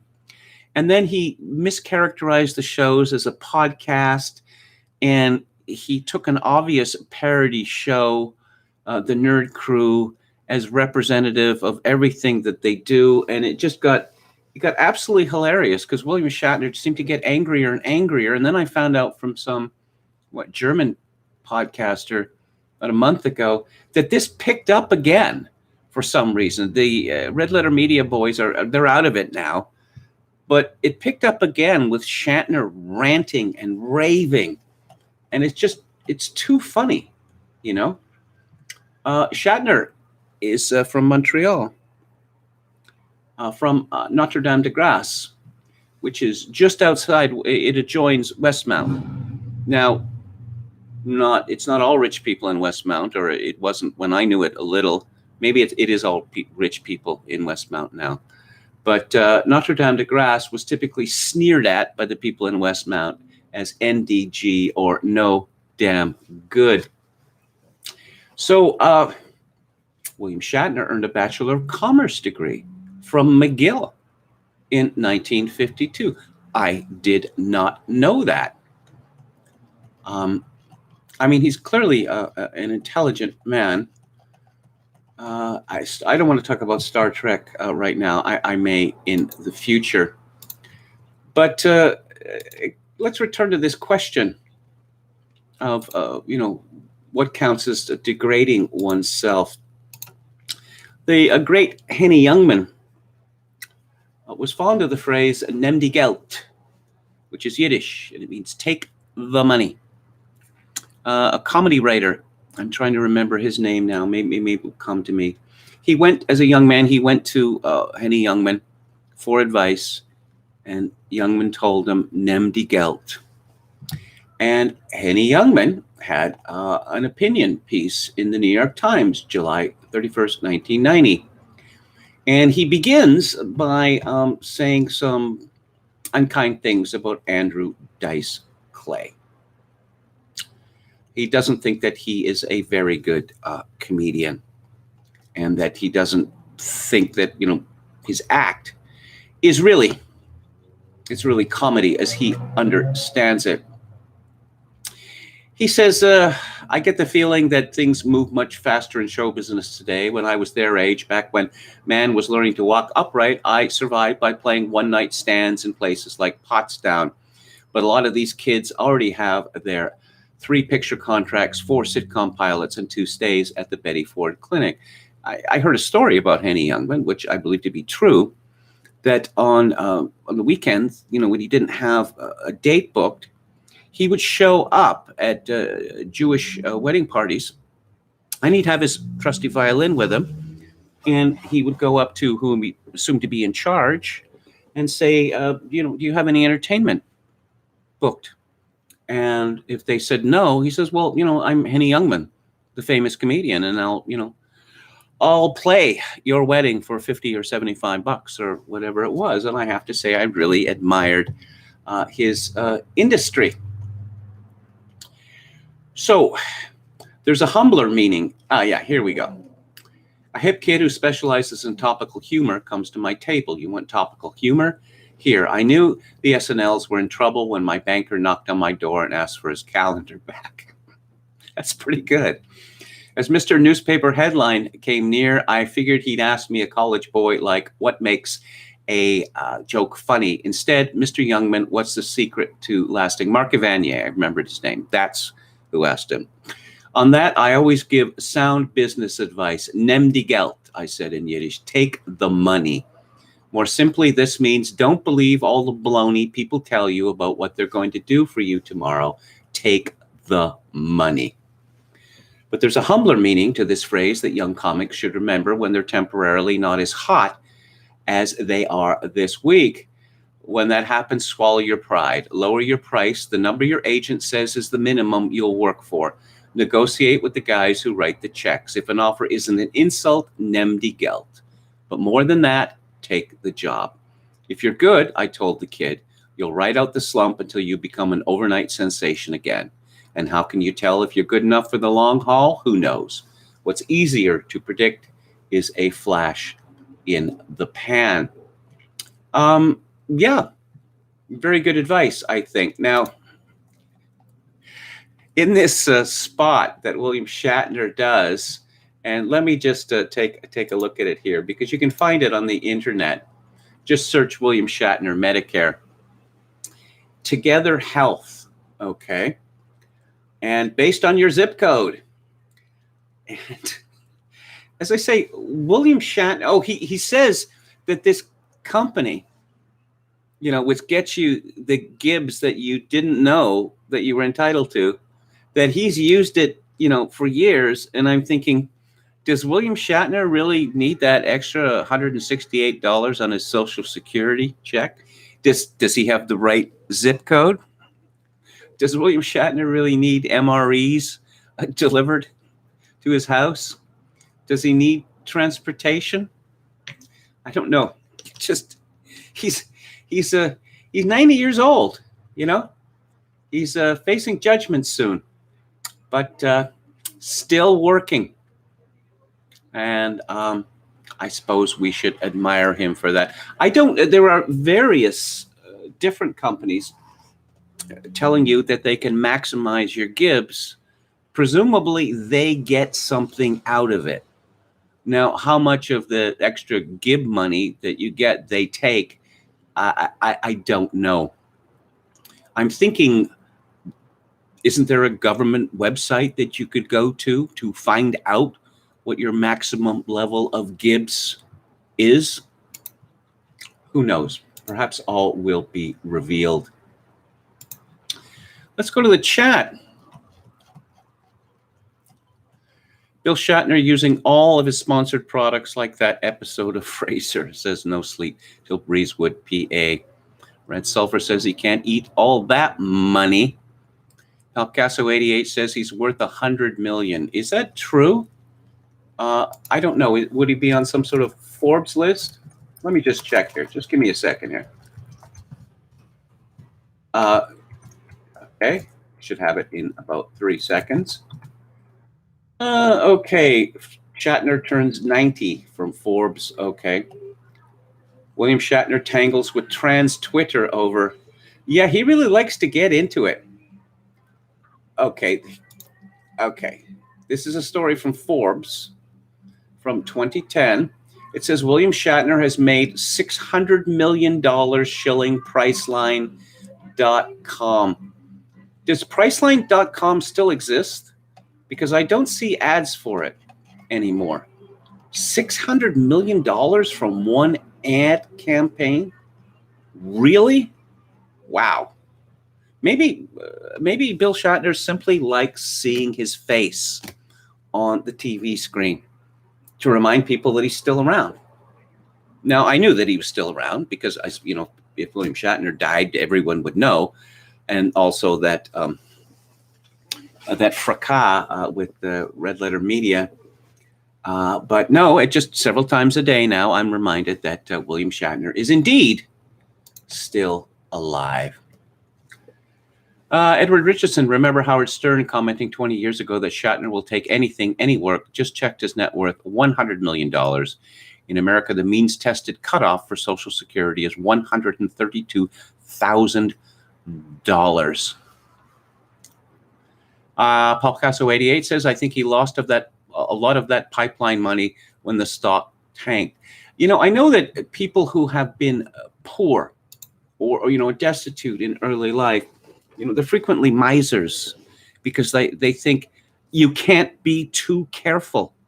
You know, something terrible could happen, right? When you get to be 90 years old and you're worth $100 million, I don't know, you know, what number of wife Bill Shatner is on. But you know, even assuming that he made a foolish May-December marriage and got taken to the cleaners by his wife, I mean, assuming he has decent lawyers, if you have $100 million, you can buy the best lawyers in the world. I don't think that he would lose that much.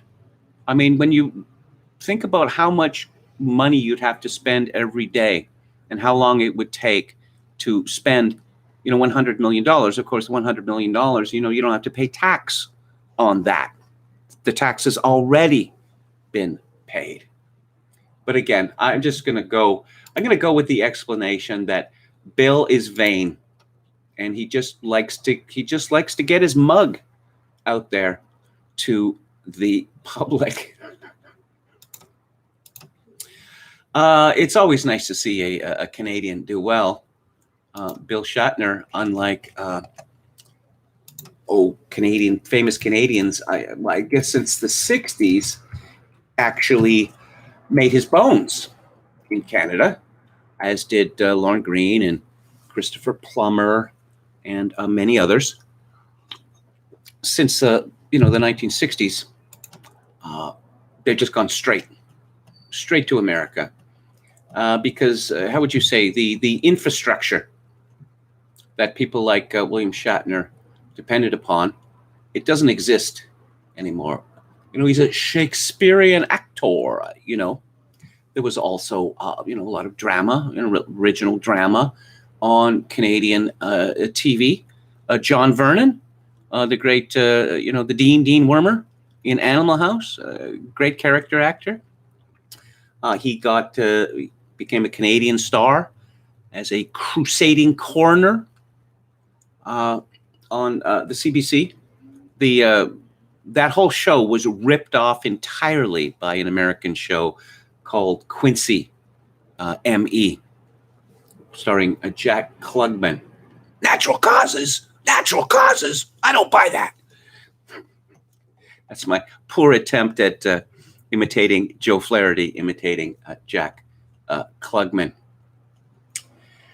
Okay. So we got a couple minutes before the book club. Brandon Smith says Gibbs are scaled exponentially for the intersectional. How is Shatner any different from the Rolling Stones? Friend going to see them in Nashville this year. They've already replaced Watts with the drummer from Richard's band, the Expensive Winos. Well, Steve Jordan is a little more prominent than that. Well, the Rolling Stones are actually providing entertainment to people, and Bill Shatner is not providing entertainment to them. I mean, also, you know, that there is the special kind of pleasure that one gets from performing before an audience that loves you, that is already screaming before you know, get on the stage. Bill Shatner goes into a studio, and you know, he speaks. There's a green screen behind him, you know, and he speaks into a mic. Do you like the 70s movie Silent Partner with Elliot Gould and Christopher Plummer? Is John Candy in that? That's Palcasso 88. I don't know whether I've seen it, or maybe I saw it on TV in the 1970s and forgot it. Leponius Maximus Meridius says, did KMG just diss Quincy? Unacceptable. Okay. I guess I kind of did. As I say, Wojak, that was his name, because I guess John Vernon had a very Polish name indeed. Comes from Saskatchewan. And his name was Adolphus Raymondus of Vernon Agopsowitz. Yeah, that is very Polish. And he cut his bones, yes, on CBC, and also a Shakespearean actor. He's the father of Kate Vernon, very attractive woman, also an actress. She played one of the, how would you say, the bad girls in Pretty in Pink. And just looking at those John Hughes movies, I'm thinking, I like the bad girls rather than the ones we're supposed to root for. Because the bad girls in these John Hughes films, they seem to be, aiming to find a husband, whereas the good girls in his films are all sensitive, poetical types they're not going to be a good match. No, not at all. But let me bring up some links here, and then we will talk about Francis Ween's biography of Karl Marx. I was on Twitter earlier today. I quoted something that Marx had written. Marx was perhaps the master of insult. And so Karl Marx called August Willich, a revolutionary rival, quote, an uneducated, 4 times cuckolded jackass, unquote. Now that is an insult.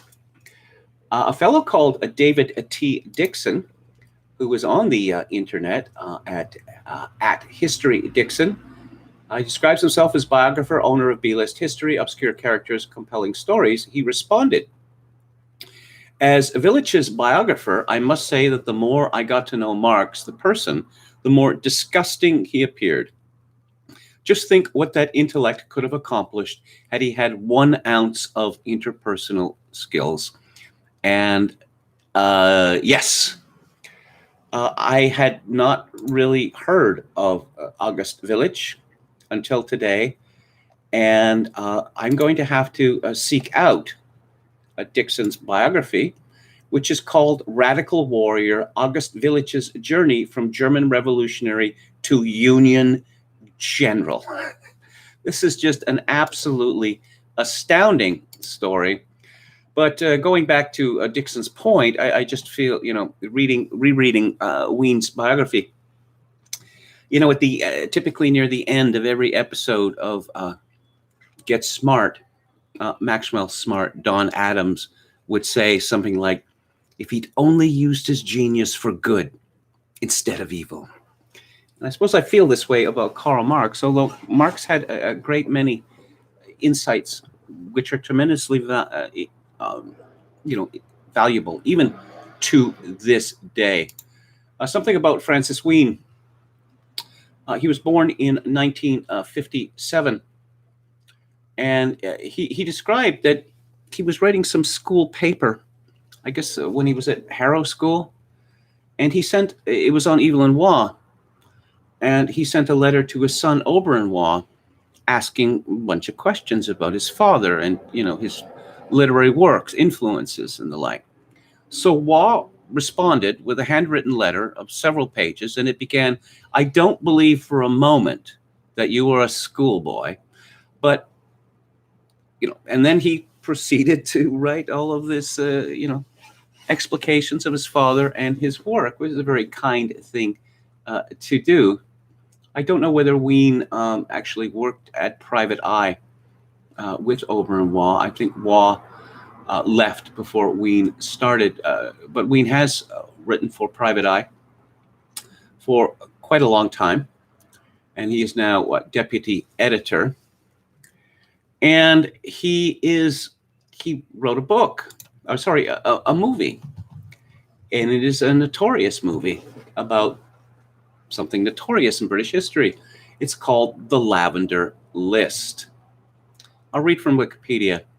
It's a docudrama broadcast on BBC4 on the 1st of March 2006 about the events that led to the drafting of the Lavender List, the satirical name for Harold Wilson's 1976 Prime Minister's resignation honors. The list caused controversy as a small number of recipients were wealthy businessmen whose principles were considered to be antipathetic to those held by the Labour Party. One businessman on the list, Lord Kagan, was convicted of fraud in 1980. Sir Eric Miller committed suicide while under investigation for fraud in 1977. Another beneficiary was the buccaneering financier James Goldsmith. There were a bunch of dodgy businessmen who were given honors on this list. Supposedly, Jimmy Goldsmith was to be made a lord, but this was too much even for Harold Wilson. Many of the names which were criticized, were Jewish, which led to the accusation that complaining about the Lavender List was anti-Semitic. Oh, boo, groan, hiss. The origin of the name was the claim made by Joe Haynes, who had been Harold Wilson's press secretary, that the head of Wilson's political office, Marcia Williams, had written the original draft on lavender-colored notepaper. No documentary evidence has been proffered to support this claim, and Wilson and Williams denied it. Marcia Williams was both a sinister and ridiculous woman. She exercised an enormous amount of power over Harold Wilson. Why so? Well, there's a number of theories out there. Marcia Williams became Baroness Falkender, or Baroness Forkbender, as Private Eye called her. It is theorized that she shared a bed with Harold Wilson a few times and thus had blackmail over him. It is also suggested that Marcia Williams knew that Harold Wilson was a KGB agent and had been a KGB agent since the 1940s when he first started working in East Germany for the British Trade Commission, I believe it was. I have a particular animus against this woman. Yes, thank God she's dead. Or she'd sue me. She sued a lot of people because she took money, an enormous amount of money out of the hands of Roy Wood, the songwriter, singer, and guitarist. In 1967, Harold Wilson sued the pop group The Move for libel after the band's manager, Tony Secunda, published a promotional postcard for the single Flowers in the Rain featuring a caricature depicting Wilson in bed with Falkender. Wilson won the case, and all royalties from the song were assigned in perpetuity to a charity of Wilson's choosing. After Harold Wilson died, Roy Wood said, "Pretty please, can I get the money for the hit song that I wrote, which continues to be appear on all manner of compilations?" And the government said, "No, you can't." In the 1990s, The Observer reported the royalties had exceeded £200,000 and found that the Harold Wilson's Charitable Trust had extended the range of beneficiaries to include, among others, the Oxford Operatic Society, Bolton Lads Club, and the Jewish National Fund for Israel. There was this movie, The Lavender List. It was shown once on the BBC, and Lady Forkbender howled in execration, and the BBC paid her £75,000 and promised it would never be shown again. Now, oh yes, they also paid her £200,000 in costs. And you can find the Lavender List through the usual non-official sources. I thought it was very good indeed. If I have a quibble, it's that Gina McKee was cast as Lady Forkbender, and Gina McKee is a stunning woman, absolutely gorgeous, whereas Lady Forkbender was not. But that's a small quibble. So let's go to the book. And Wien begins. There were only 11 mourners at Karl Marx's funeral on March 17, 1883. His name and work will endure through the ages, Friedrich Engels predicted in a graveside oration at Highgate Cemetery. It seemed an unlikely boast, but he was right. The history of the 20th century is Marx's legacy. Stalin, Mao, Che, Castro, the icons and monsters of the modern age have all presented themselves as his heirs. Whether he would recognize them as such is quite another matter. Even in his lifetime, the antics of self-styled disciples often drove him to despair. On hearing that a new French party claimed to be Marxist, he replied, in that case, quote, I at least am not a Marxist, unquote. Nevertheless, within 100 years of his death, half the world's population was ruled by governments that professed Marxism to be their guiding faith. His ideas have transformed the study of economics, history, geography, sociology, and literature.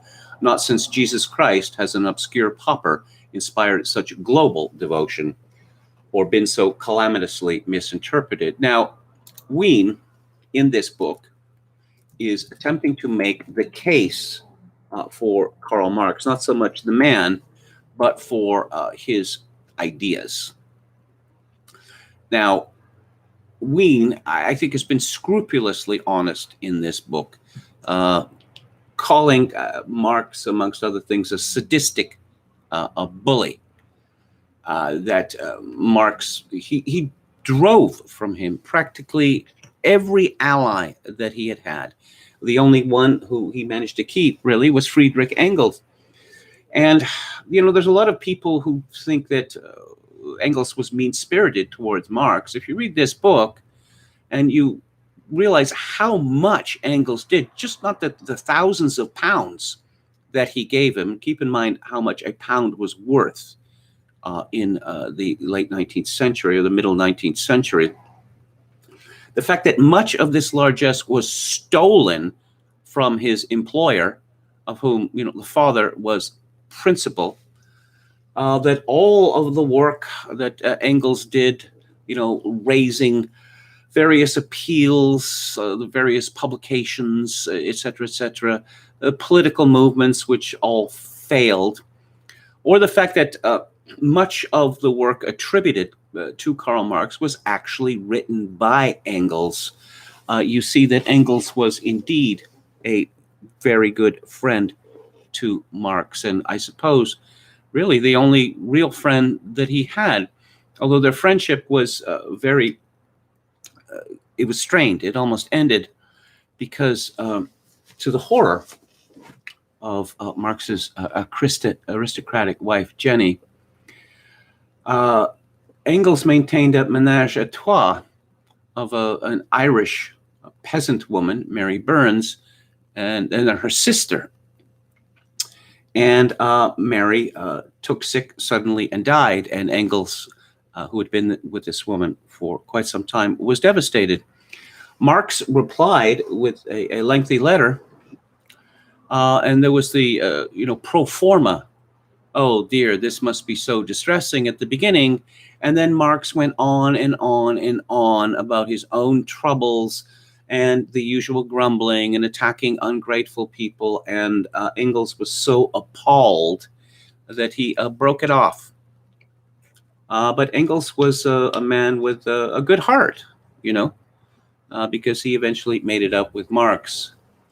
Now, as to the worth of Marx's political views, when you look at communism or people seeming to represent Marx's views ruling half the human race, it's clear to me that this is the result of a number of accidents, just as pretty much everything that happens in the world, or everything that has ever happened in the world, is the result of a number of accidents.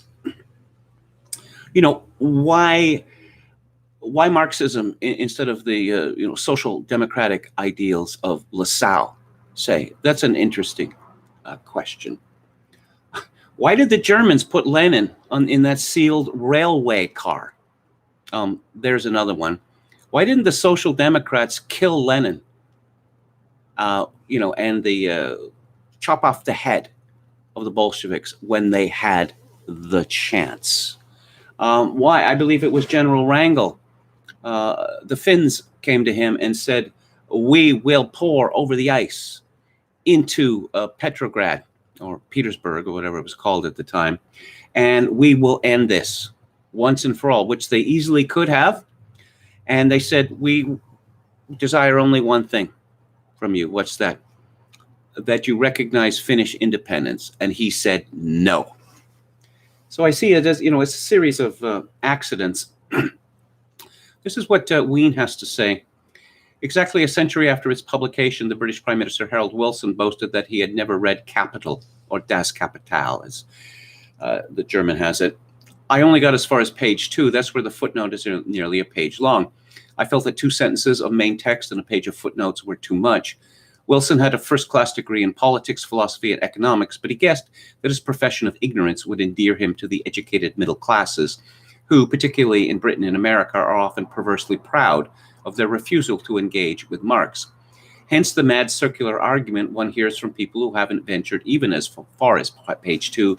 Capital is all hooey. How do you know it's hooey? Because it's not worth reading. A rather more sophisticated objection to the book, put by the philosopher Karl Popper, is that one cannot tell whether or not Marx was writing nonsense, since his iron laws of capitalist development are no more than unconditional historical prophecies, as vague and slippery as the quatrains of Nostradamus. Unlike proper scientific hypotheses, they cannot be either proved or, the crucial Popperian test, falsified. Ordinary predictions in science are conditional, Popper argues. They assert that certain changes, say of the temperature of water in a kettle, will be accompanied by other changes, say the boiling of the water. Actually, it would be easy to subject Marx's economic assertions to a similar experiment by studying what has happened in practice during the past century or so. As capitalism matured, he predicted we would see periodic recessions, an ever-growing dependence on technology, and the growth of huge, quasi-monopolistic corporations spreading their sticky tentacles all over the world in search of new markets to exploit. If none of this had happened, we might be forced to agree that the old boy was talking poppycock. The boom-bust cycles of Western economies in the 20th century, like the globe-girdling dominance of Bill Gates' Microsoft, suggest otherwise. Well, yes, Marx was an early prophet of globalization. And that is one of the reasons why Christopher Hitchens loved George W. Bush so much, because he saw him in his foreign policy as bringing to pass what Marx wanted. Forcing advanced capitalism on the benighted peoples of the world. Of course, capitalism will all wither away, but you need that step. And forcing these benighted people to abandon their foolish native customs. Yes, you see, neoconservatism and Marxism have an enormous amount in common. It's a globalism and Marxism. Wien writes, yes, critics say, but what about Marx's belief in the progressive immiseration of the proletariat? Did he not forecast that capitalism's swelling prosperity would be achieved by an absolute reduction in the workers' wages and standard of living? Look at the working classes of today with their cars and their satellite dishes. Not very immiserated, are they? The economist Paul Samuelson has declared that Marx's entire oeuvre can safely be ignored because the impoverishment of the workers simply never took place. And since Samuelson's textbooks have been the staple fare for generations of undergraduates in both Britain and America, this has become the received wisdom. But it is a myth based on a misreading of Marx's general law of capitalist accumulation in chapter 25 of the first volume. Pauperism, he writes, forms a condition of capitalist production and of the capitalist development of wealth. It forms part of the incidental expenses of capitalist production, but capital usually knows how to transfer these from its own shoulders to those of the working class and the petty bourgeoisie. In the context, however, he is referring not to the pauperization of the entire proletariat, but to the lowest sediment of society, the unemployed, the ragged, the sick, the old, the widows, the orphans. These are the incidental expenses which must be paid by the working population and the petty bourgeoisie. Can anyone deny that such an underclass still exists? Another Jewish outcast once said that the poor ye have always with you, but no economist has yet suggested that the teachings of Jesus are entirely discredited by his forecast of perpetual immiseration. What Marx did predict was that under capitalism there would be a relative, not an absolute, decline in wages. This is self-evidently true. Few, if any, firms which enjoy a 20% increase in surplus value will instantly hand over the loot to their workforce in the form of a 20% pay rise. So labor lags further and further behind capital, however many microwave ovens the workers can afford. It follows, therefore, that in proportion as capital accumulates, the situation of the worker, be his payment high or low, must grow worse, Marx wrote. Marx's definition of poverty, like Christ, was as much spiritual as economic. I suppose it was this argument, people, we hear of poverty. There's no such thing as poverty. Well, it was at this point that I decided that I'm not going to be a libertarian anymore. And the whole worship of capitalism struck me as being, well, dodgy, to put it mildly. Oh, I see. What you're saying is that so-called poor people in Canada, their lives are better than in Tanzania? Well, that's a real comfort.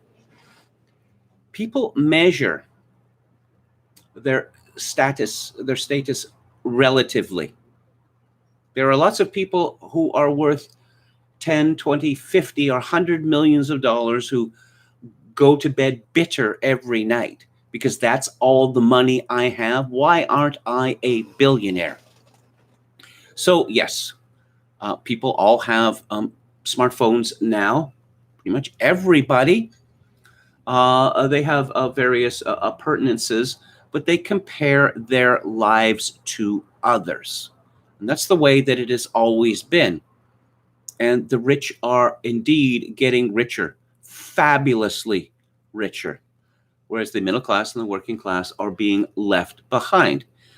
These people who recognize their relative poverty might indeed look to the lives of their parents and grandparents and wonder, how is it that my father or my grandfather, who had this kind of job, managed to own his own home, and that his wife didn't work, and he had 4 or 5 children, and he owned a car, etc., etc., etc.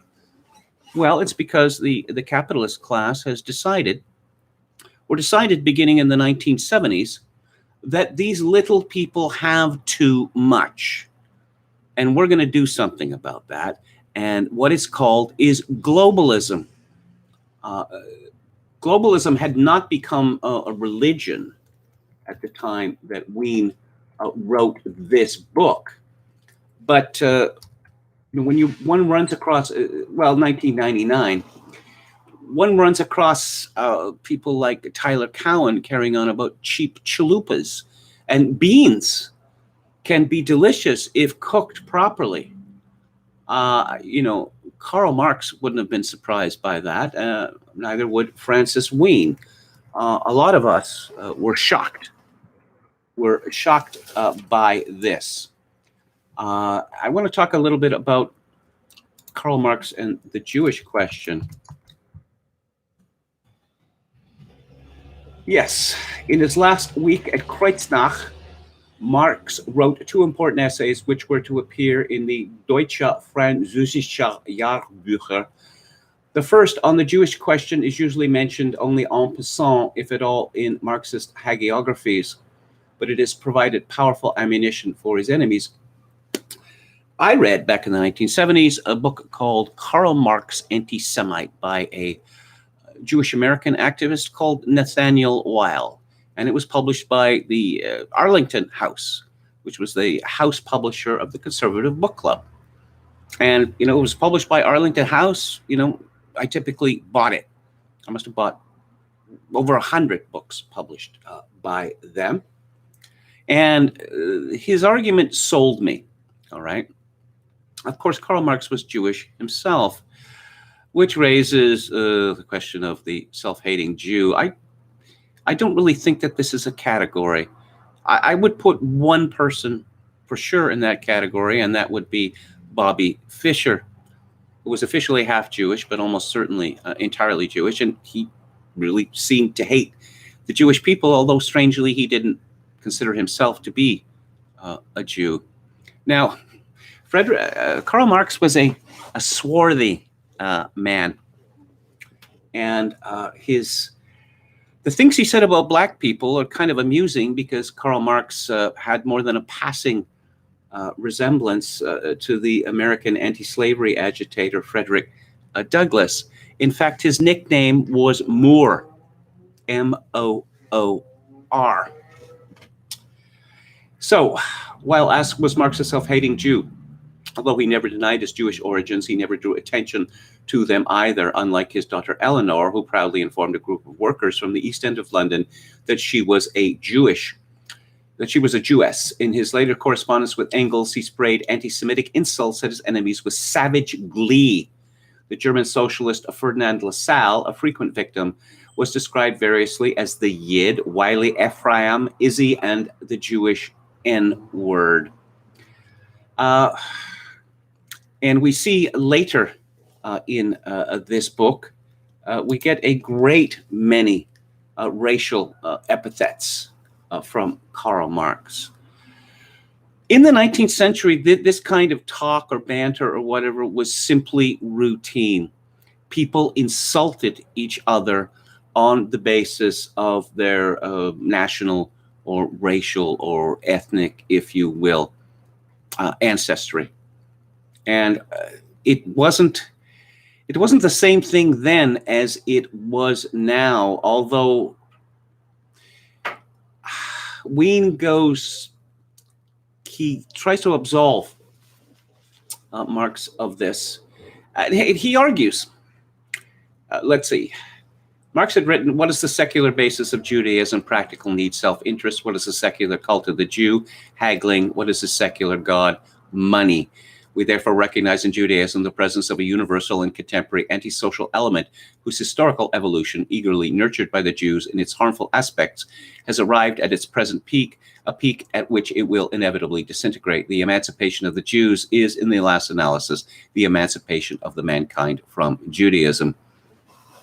Marx hated religion. He hated all religion. And he argued that the Jews had been restricted from all manner of occupation, so how can we blame them from taking refuge in an occupation which they were allowed to take part in, which is money managing. Marx had argued that when legal civic restrictions against the Jews were lifted, then the Jews could they could be the same as everyone else. That, in fact, did not happen, because it turns out that the Jews are quite good with money and they like working with money. So this prediction by Marx turned out to be untrue. I want to, one of the reasons I like this book so much is because it really gives you a very strong picture of the kind of man that Karl Marx was, that his brilliance is not in question, is simply not in question. But Wien shows that Marx wasted most of his adult life writing interminable tracts against people that no one had ever heard of. No one got away with an insult or a perceived insult or somehow showing Marx up. Marx was guilty of both jealousy and envy, and it crippled him. And it's one can only wonder about how much more Marx would have achieved if he were not so obsessed with personal quarrels. Although, it seems that Marx derived so much joy from this that, he didn't see it as a waste of time. Wien writes, he enjoyed the sport. One need only read some of the incidental pen portraits in The Great Men of the Exile to see what pleasure he took in skewering them. Rudolf Schramm, a rowdy, loudmouthed, and extremely confused little mannequin whose life motto came from Rameau's nephew, I would rather be an impudent windbag than nothing at all. Gustav Struve. At the very first glimpse of his leathery appearance, his protuberant eyes, with their sly, stupid expression, the matte gleam on his bald pate and his half-Slav, half-Kalmuk features, one cannot doubt that one is in the presence of an unusual man, Arnold Ruge.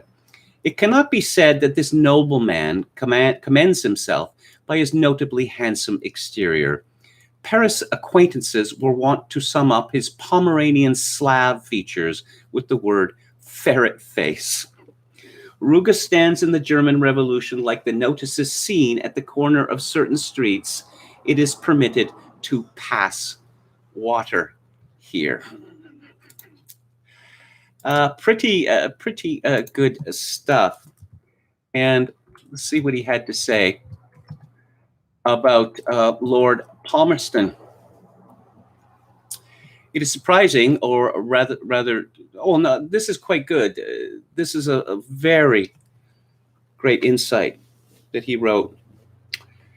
He's writing in the 1852 election. Days of general election are in Britain traditionally the bacchanalia of drunken debauchery, conventional stock jobbing terms for the discounting of political consciences, the richest harvest time of the publicans. They are Saturnalia in the ancient Roman sense of the word.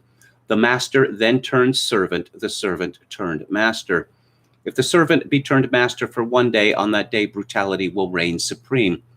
His remarks on the violent insurrection by the sepoys, native soldiers in the Anglo-Indian army, are better still. Quote, there is something in human history like retribution, and it is a rule of historical retribution that its instrument be forged not by the offended, but by the offender. The first blow dealt to the French monarchy proceeded from the nobility, not from the peasants. The Indian revolt does not commence with the riots tortured, dishonored, and stripped by the British, but with the sepoys, clad, fed, petted, fatted, and pampered by them. It's surprising, or rather depressingly unsurprising, that none of his journalistic jabs has found its way into a dictionary of quotations. Has anyone ever impaled Palmerston more lethally?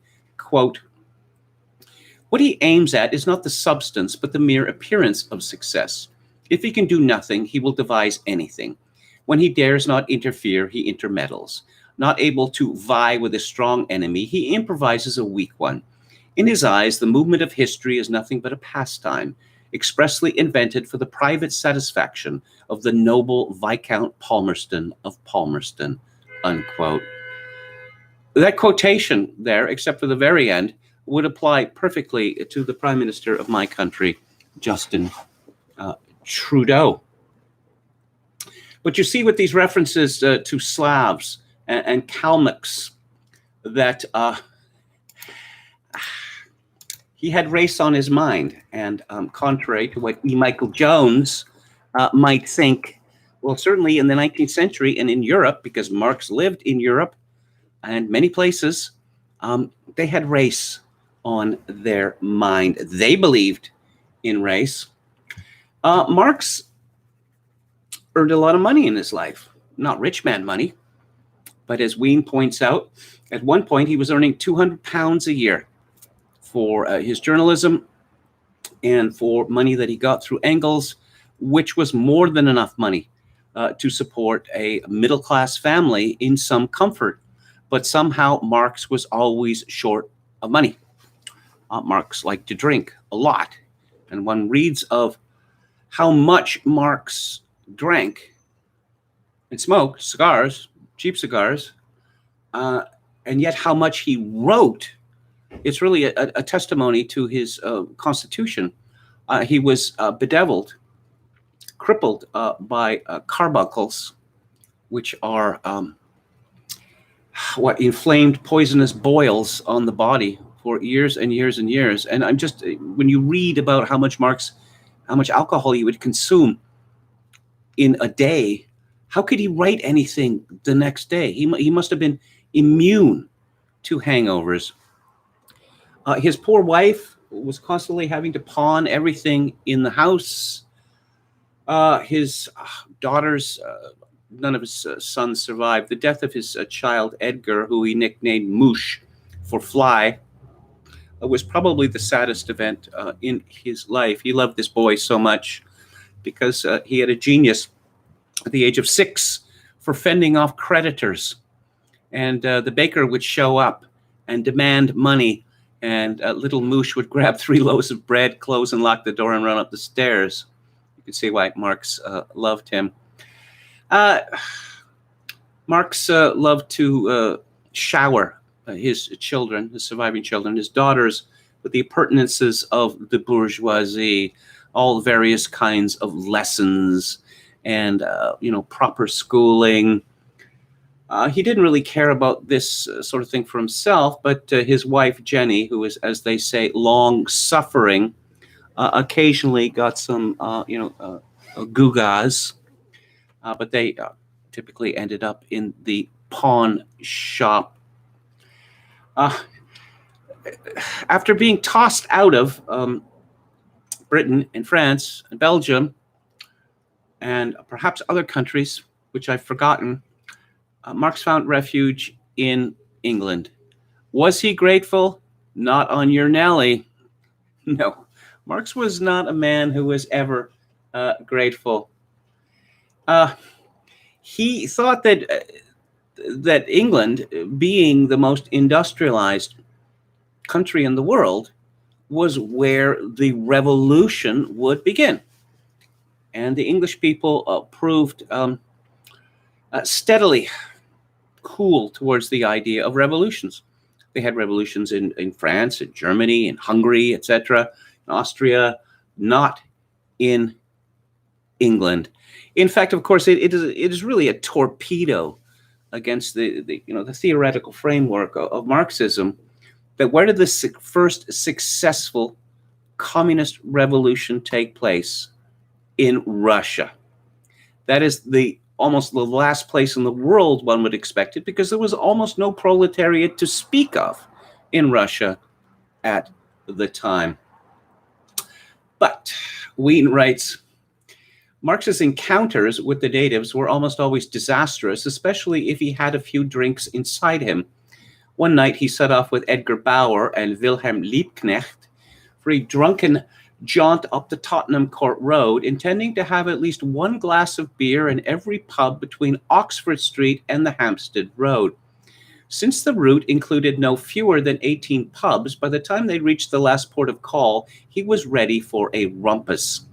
A group of oddfellows enjoying a quiet dinner found themselves accosted by this drunken trio and taunted about the feebleness of English culture.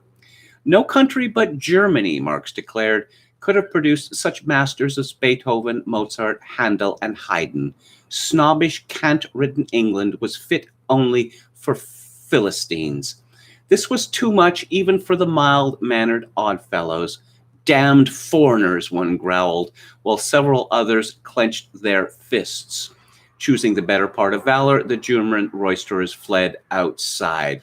They ended up being chased by the Oddfellows, which is it's kind of like the Masons, but not sinister, and the police, and made a narrow escape. Paul Johnson, in his book Intellectuals, roasts Karl Marx because of the fact that he fathered an illegitimate child with the family servant Hélène Demuth. Yes, it's true enough, and it was a wicked thing to do, especially since she was living in the house and his wife was pregnant. And they were both pregnant at the same time. His wife didn't hold it against Hélène. Lenchen, they called her. Marx gave everybody nicknames. Everybody got a nickname from him. Engels was called General. Rather amusing, actually. But no, in terms of cheating on his wife, that appears to be the only instance of which we know. Marx had many temptations because he was a powerfully magnetic man. who appealed to a great many women. I suppose this was the brief affair with Demut is what Cameron Crowe would have called a proximity infatuation. I think I'm going to, I just want to, let's see. I want some predictions of Marx. And as to the future, as Engels noted, with rueful prescience, the English proletariat is actually becoming more and more bourgeois. So this most bourgeois of all nations is apparently aiming ultimately at the possession of a bourgeois aristocracy and a bourgeois proletariat as well as a bourgeoisie. So it has come to pass. In the England of today, toffs and workers alike buy their food from Tesco superstores and watch the national lottery draw on Saturday nights. If the ghosts of Marx and Engels returned, they would also notice the most bizarre oxymoron of all. A bourgeois monarchy whose young princes wear baseball caps, eat Big Macs, and take their holidays at Euro Disney.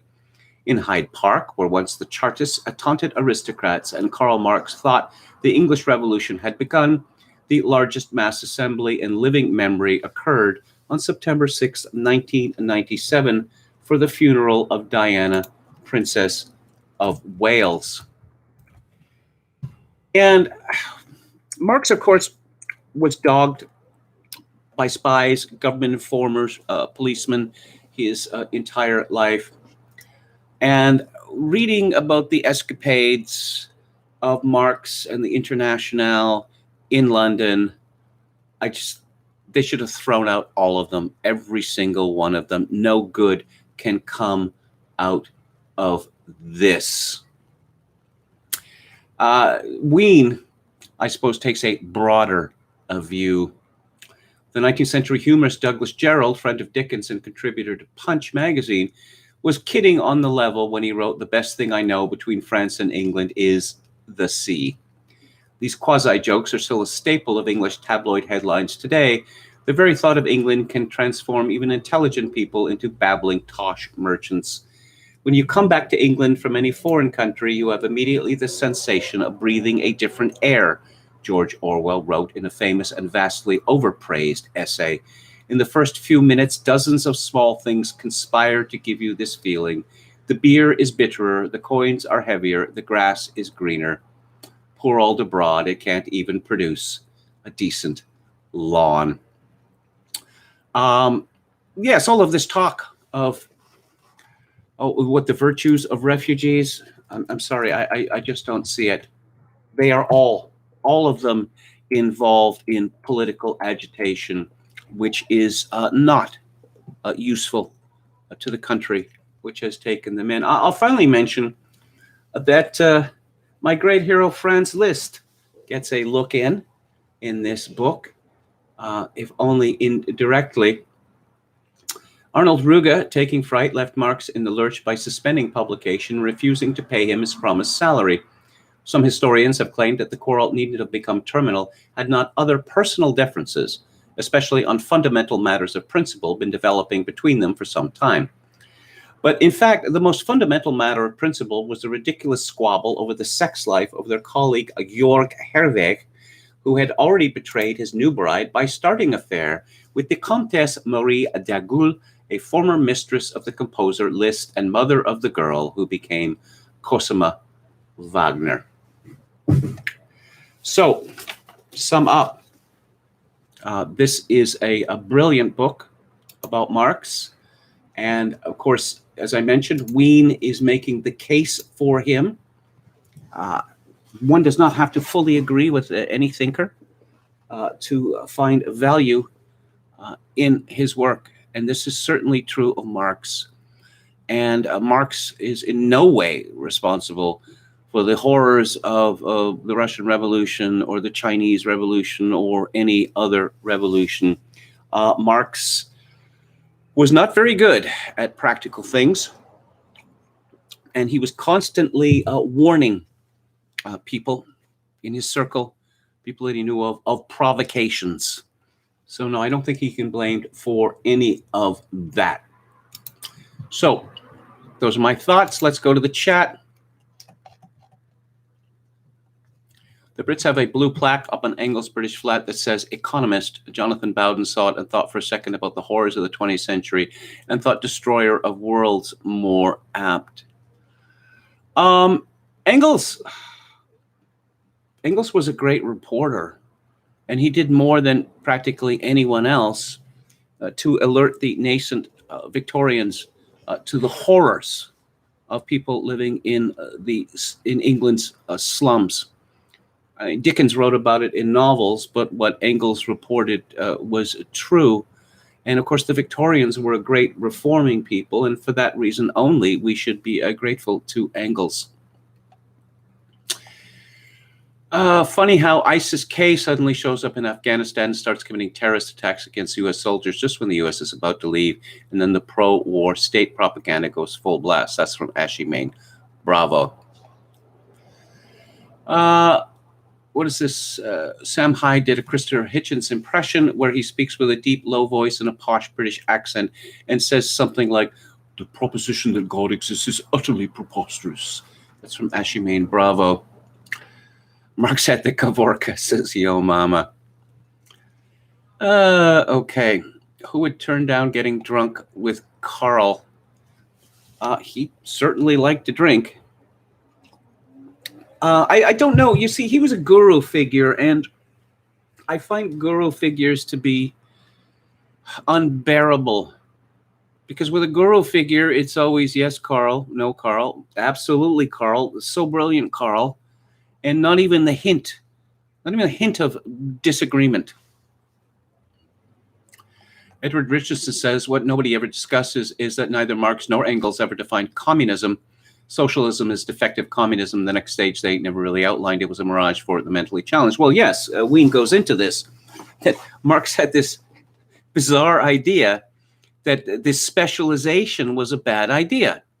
That, under communism, people could do whatever they wanted. They could paint a picture.